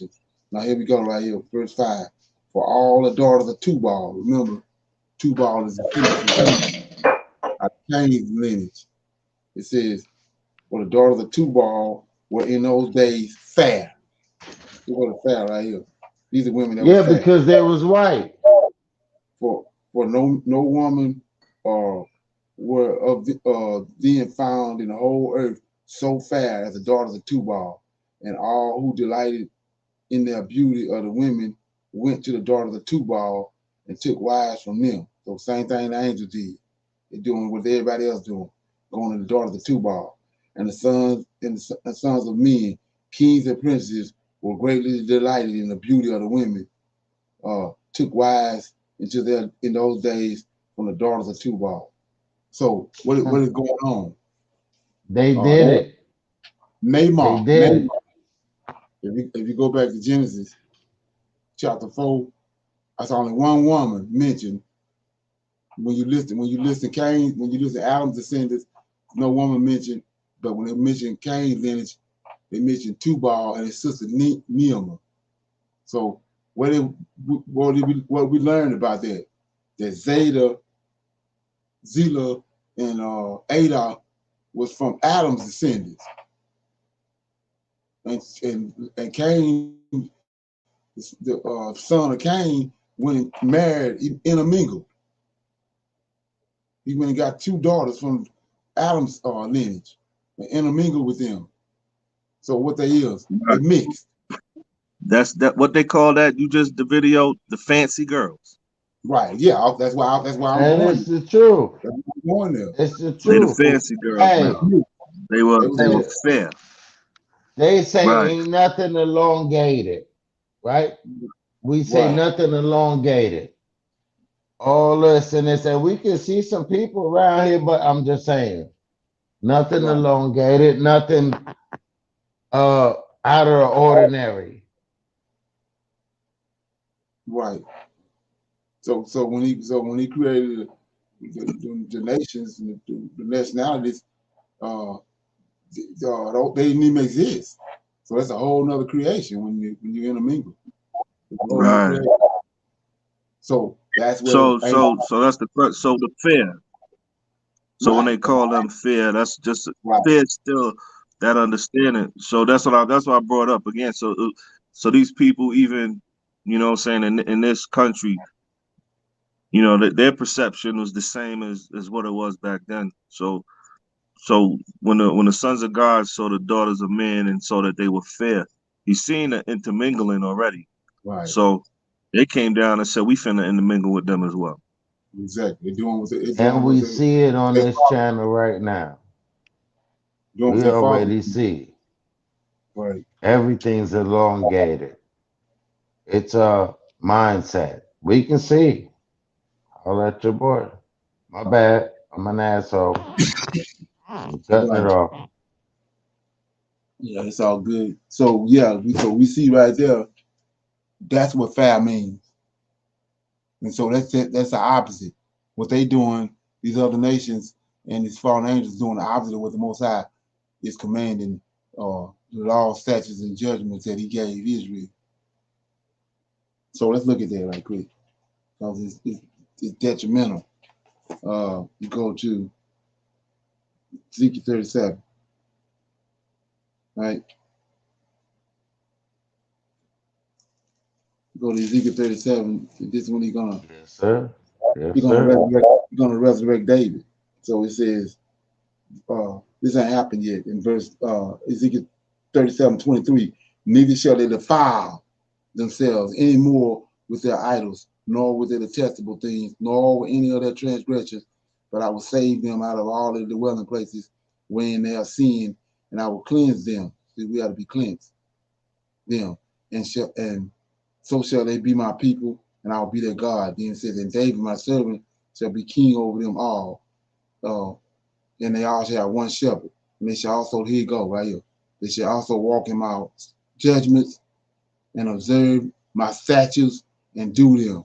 And they shall dwell in the land that I have given unto Jacob, my servant, wherein his fathers have dwelt, and they shall dwell therein, even they and their children and their children's children forever. And my servant David shall be their prince forever.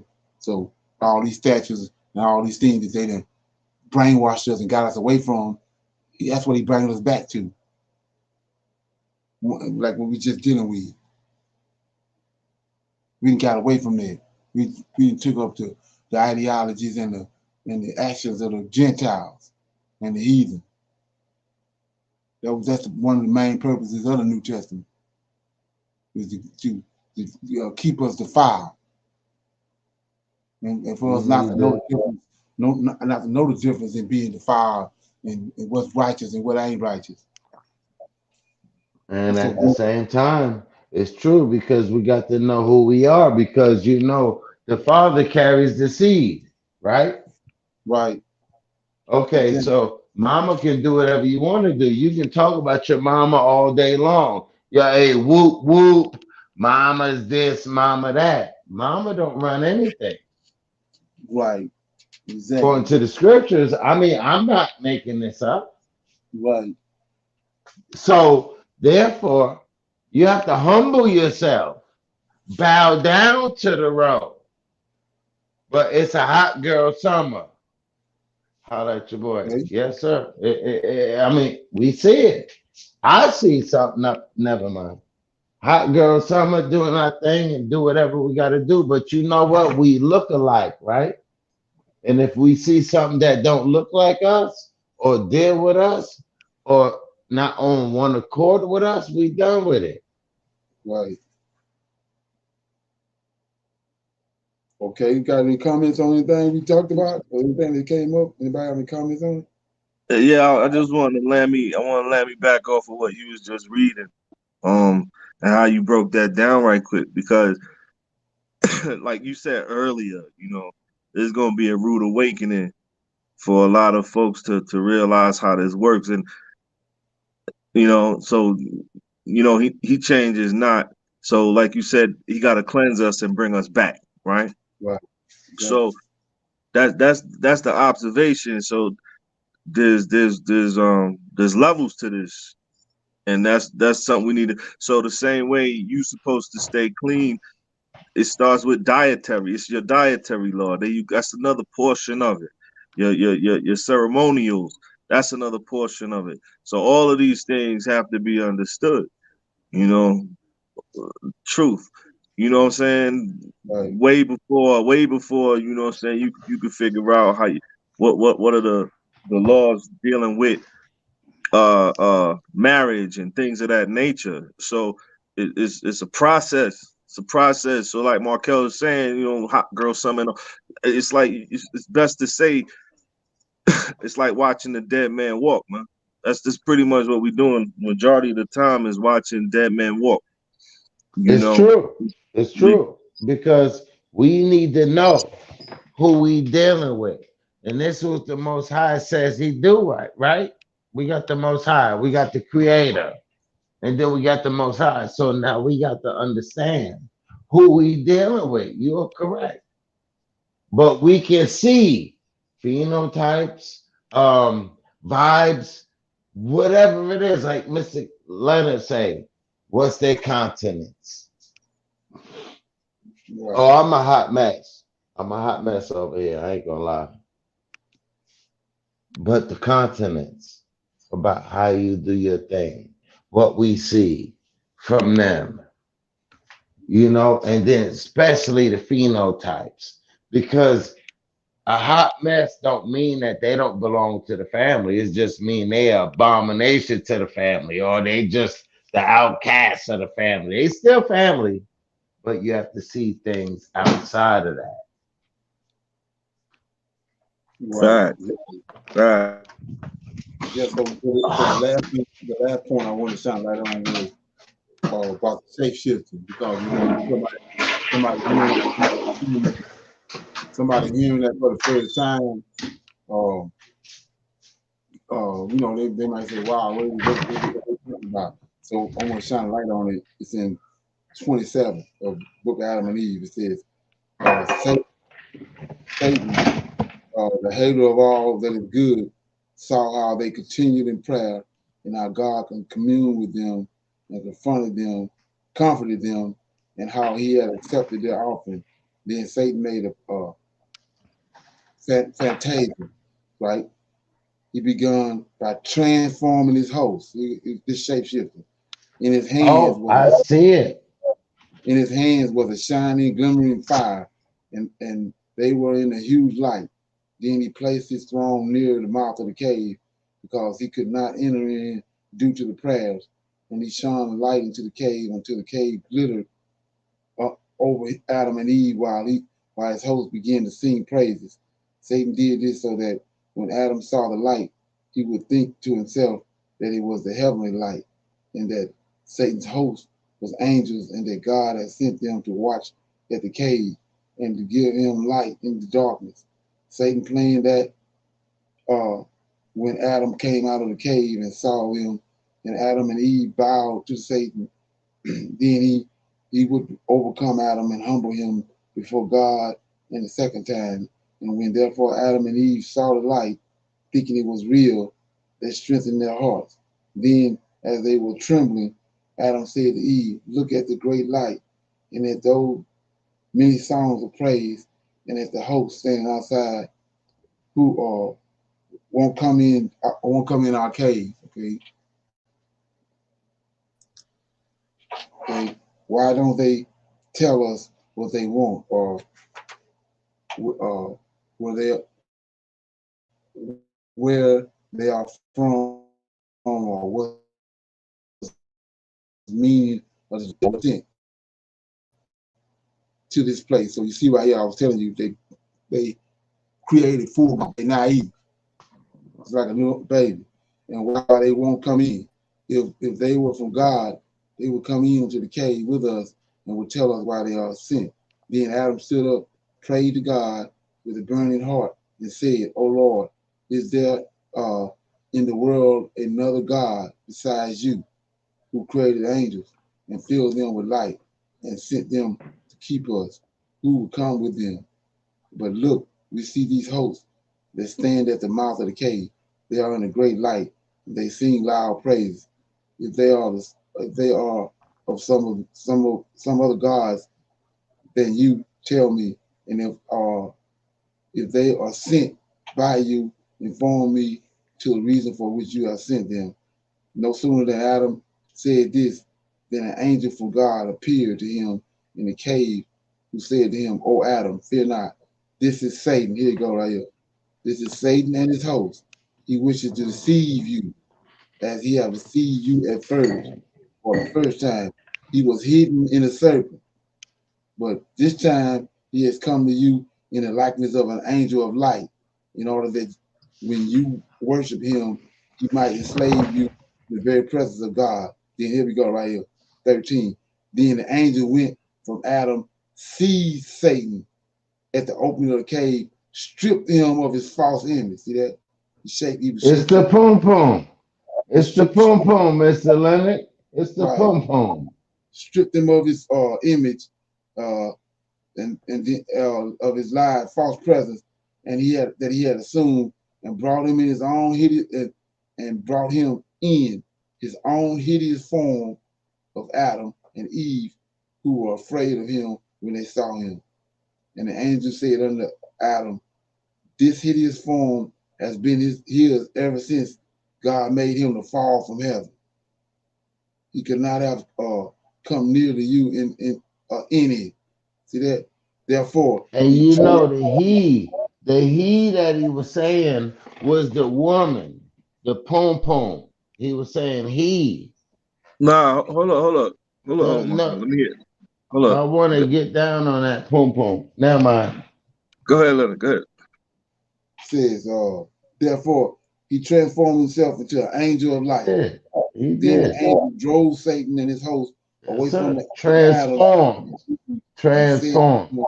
"Fear not, God hath created you, uh, God has created you, will strengthen you." And the angel, and the angel left him. So we see right here, he's shape shifting all over the place. He is. Only From thing that pom got him right, pom to whatever he wanted to shape shift himself into. Right. So when I said it's the poom poom, Mike, you said, hold on, let me get into that. See, what you don't understand, well, I don't understand, not you. I don't understand. It's because he can shape himself into anybody he wants to be.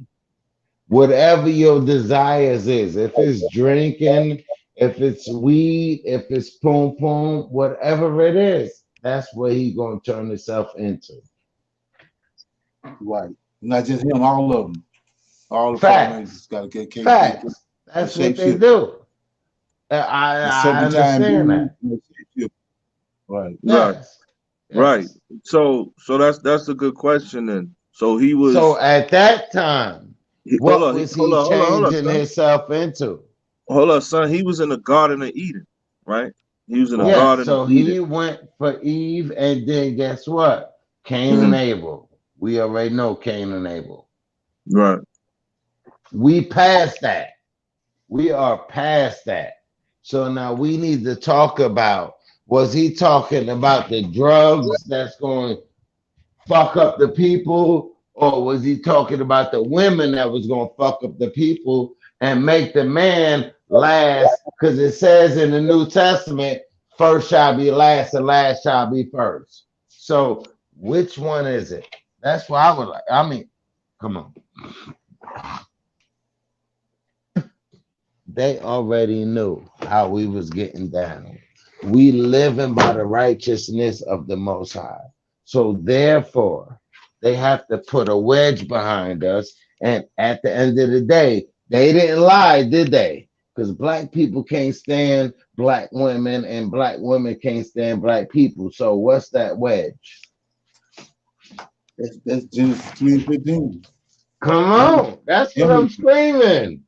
Hey, Genesis. it ain't by accident. Esau doing this. Oh yeah, he behind it. He's putting us against each other.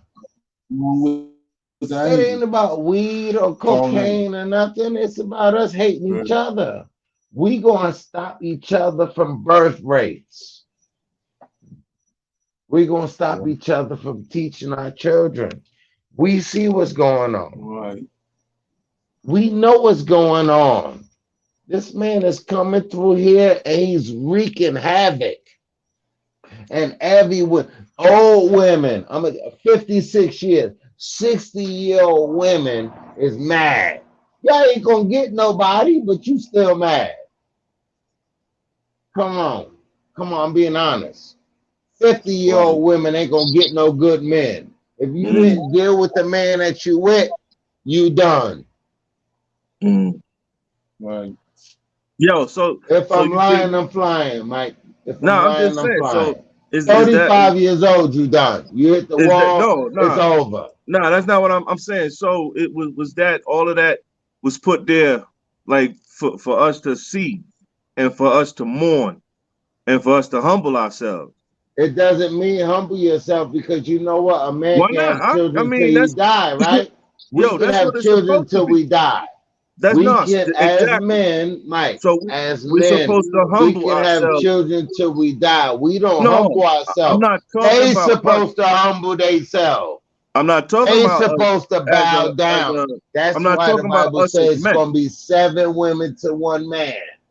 No, I'm not talking about us as men. I'm talking about us as a nation. So if we look at Deuteronomy, he said this in the book of Deuteronomy. How He could said, we be a hold on, nation hold if on, they out of order?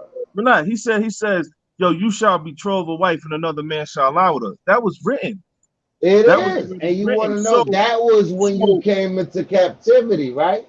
right. So that's that Yes, whole sir. all that was about. It was about for us to observe and see what's going on and be like, yo, for us to see There's how far we nothing fell. we can do about it. There's nothing we can do about it. He said that's going to happen. That's what it's going to be. But he said also at the end, it's going to be 7 women to 1 man. So these bitches got to get their shit together. These women going to have to get their stuff together. I don't want to say that. I'm so sorry. Oh my. No, I But mean, these women got to get their shit together because the men gonna stand on top regardless, right?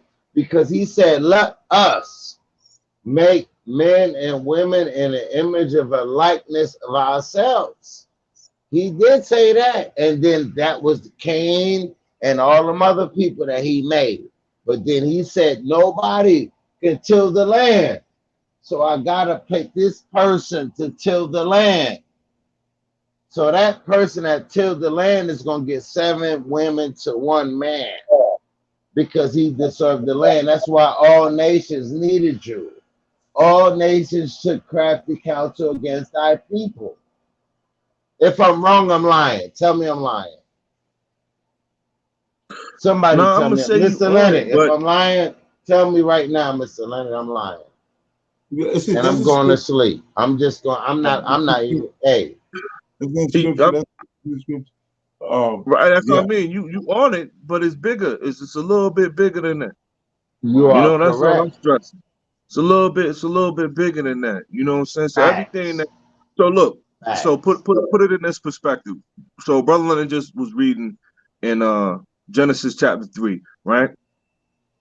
So what took place with the serpent, right? Adam and Eve both got their punishment for what took place, right?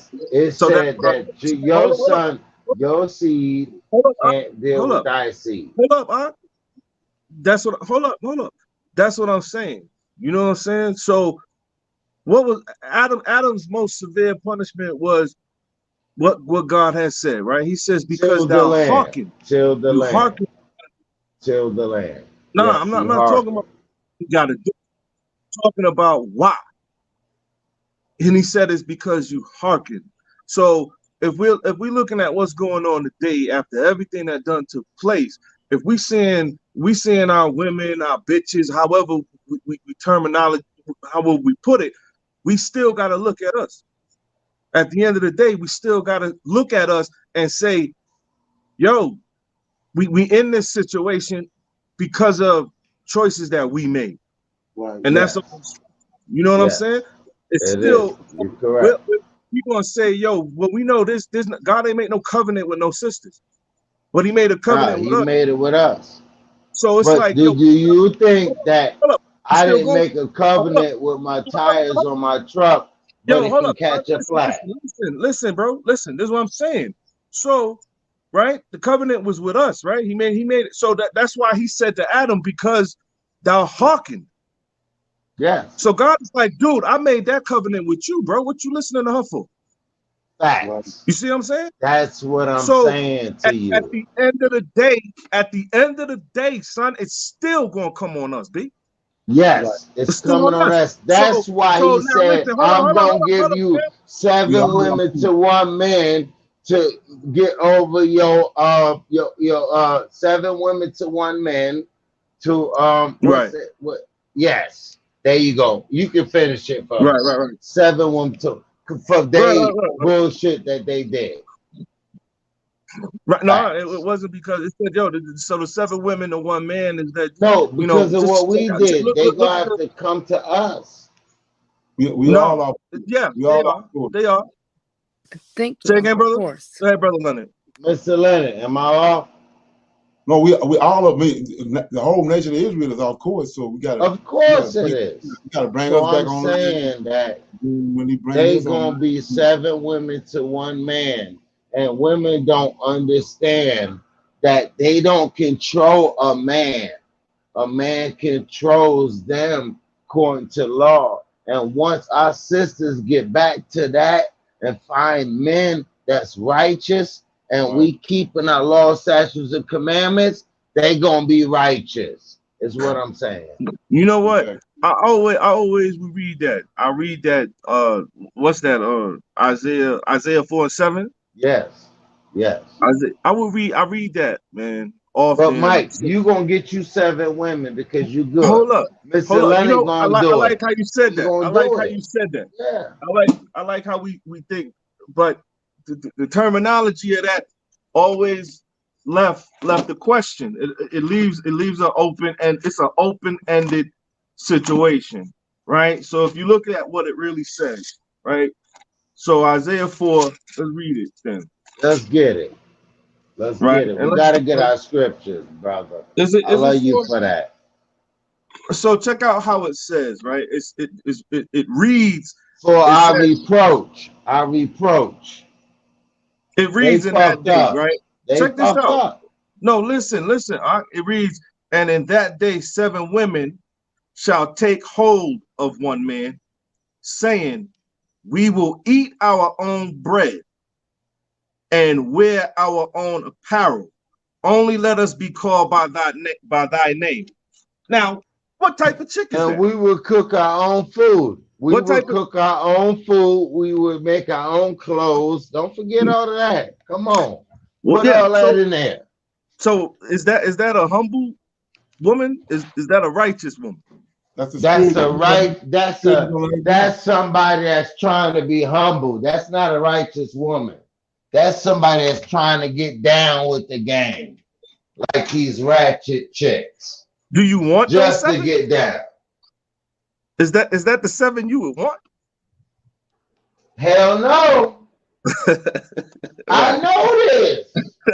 I know this. That's what I'm saying. I don't want you. Right. Yeah, That's I want you to do it off rip. That don't sound like that don't sound like, what I'm I saying? know that's what I'm saying. For the people that's we dealing with and the women that we dealing with, it's not that type of party. What it is saying is y'all got to be on your grind. Just like we've been on our grind. Those are the women that we gonna get. Actually, that's a prophecy because that's what we at right now. You know, they want to. You got men and women waking up, but they're waking up. A lot of it is lack of understanding. They trying to apply what's been imposed on us since we've been over here, and they trying to apply the Israelite culture, and it's how it's gonna deal with it. It's all good. Yes. And they think everything that they did is supposed to be done away with. No, you're going to pay for it. You're going to pay for it like I pay for it. Right. Because there's no JC going to save you. Right. That's what I'm screaming in this. Right. And hey, my bad. I'm sorry. I ain't even brought that up. Well, it's all good. I'm going back quiet. Yeah, it's all good. We're at the 2 hour mark. Anybody got any last minute comments before we go? Close out. Any comments? Shalom. I have a comment. Hey, shalom to Mike, Mr. Leonard, Michelle. I love y'all. And I'm just keeping it $1.50. Y'all know how I do it. I'm back. What you got, Cheryl? What I wanted to say, or what I'm saying now, is that yes, Markel, there is a lot that you're saying that is a way that it's going, but yet in the way that you're saying it, it's like you're downing the women. They got to get their things together and all that. If we can look at it in the light, this is after judgment. We're in in Isaiah 4, after judgment, then all the people that will be left. Now, there are more women than there are men. So what can the women do if there are more women than there are men? Then you're supposed to submit to the man that you're with. Okay, so if and the smile man at me later. the men that there are left, if the women cannot, if the man does not choose the women, so they're left out by their own, they have to survive for themselves unless they be taken up with another. There's no way that's possible because there's no women. There's no women that's going to be without anybody. Women is the key. What you need to understand. You're making it seem women, so cruel. No, I'm not going to disrespect you. A woman is the key. If a woman walk outside today and open up her legs, there's a man that's gonna be there to willing to please her. A man have to go through the strategies of courting somebody, have to deal with you because you saying this. But if you went out there and just opened it up and just said, they call it busting it wide open. We're not talking about the If flute, sir. We're not talking about doing that. Right, Okay, right. we're not. We have to stop well, being we one gotta track mind. understand the fruits that's busting it open or What whatever you? happened That's in one. order to attract the man It's that you okay, sir. want. Yeah. It doesn't have to be that way, sir. You're Yes, one but track. You're you on the are one track mind attracting the deal. man that But you, I'm not one you track continue. mind, You sweetie. can That's continue. I'm scripture. saying, I'll That's stop. hold scripture. on, Thank you. hold on. I want to justify myself. A woman, like Kevin Samuel said, a woman is the one that decides the dating game. You decide what you want. Now you can have children, you can have everything that you got in life, and yet you can still benefit from somebody that don't have children or have children and introduce themselves into your life. So at the end of the day, you don't benefit anybody because you never push your stuff on somebody. Somebody said, I want to separate myself for you. But you can say, I got children and I'm not even going to worry about this man. I'm just going to deal with this man and I will never meet your children, correct? Hello? Sir, I'm not following you with that. I'm kind Okay, of lost right now. I'm going to say it again. I'm going to say it again. If I met you, ma'am, and you don't want me to know, or you have children and you want to date me, I never have to know about your children, correct? If a woman wants that to happen, I guess so, but that would not be me. I would not choose that. But I'm not asking you if that's you. All I'm saying is A if I situation met can you, happen. Yes, sir. That situation okay, can that's happen. what I'm trying to say. So at the end of the day, I get with you and never met your children and I fall in love with you, and then all of a sudden your children come out. Is that deceiving that man? Yes or no? You Hello? already answered it. Yes, it would be. Yeah, of course it would be. So therefore, we become one if we honest with each other under the Most High. I got children. I want to do this, and this is what's going on. I'm not dealing with the baby daddy or what have you, or he's a Pookie or a Ray Ray. You can call him a Dusty. You can call him whatever you want to call him. But if I put myself in that situation, then you supposed to be one, not your children, because I'm dealing with you, right?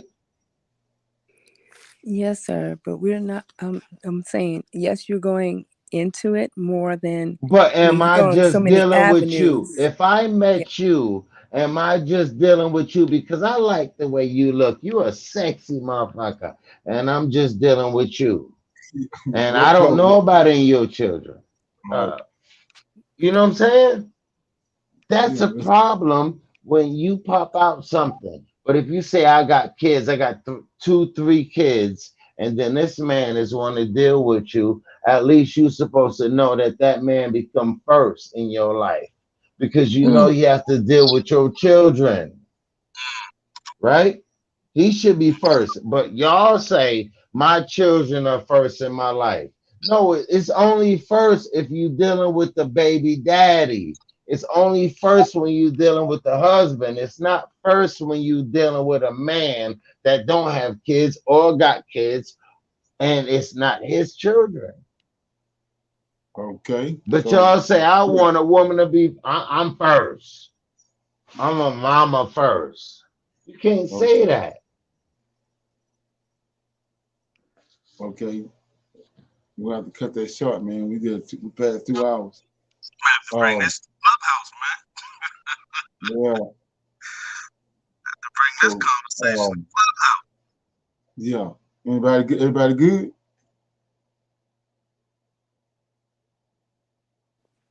Yes, shalom. Right. I see everybody on tomorrow. It's 10 o'clock for the Sabbath class. Shalom. Shalom. Okay. Shalom.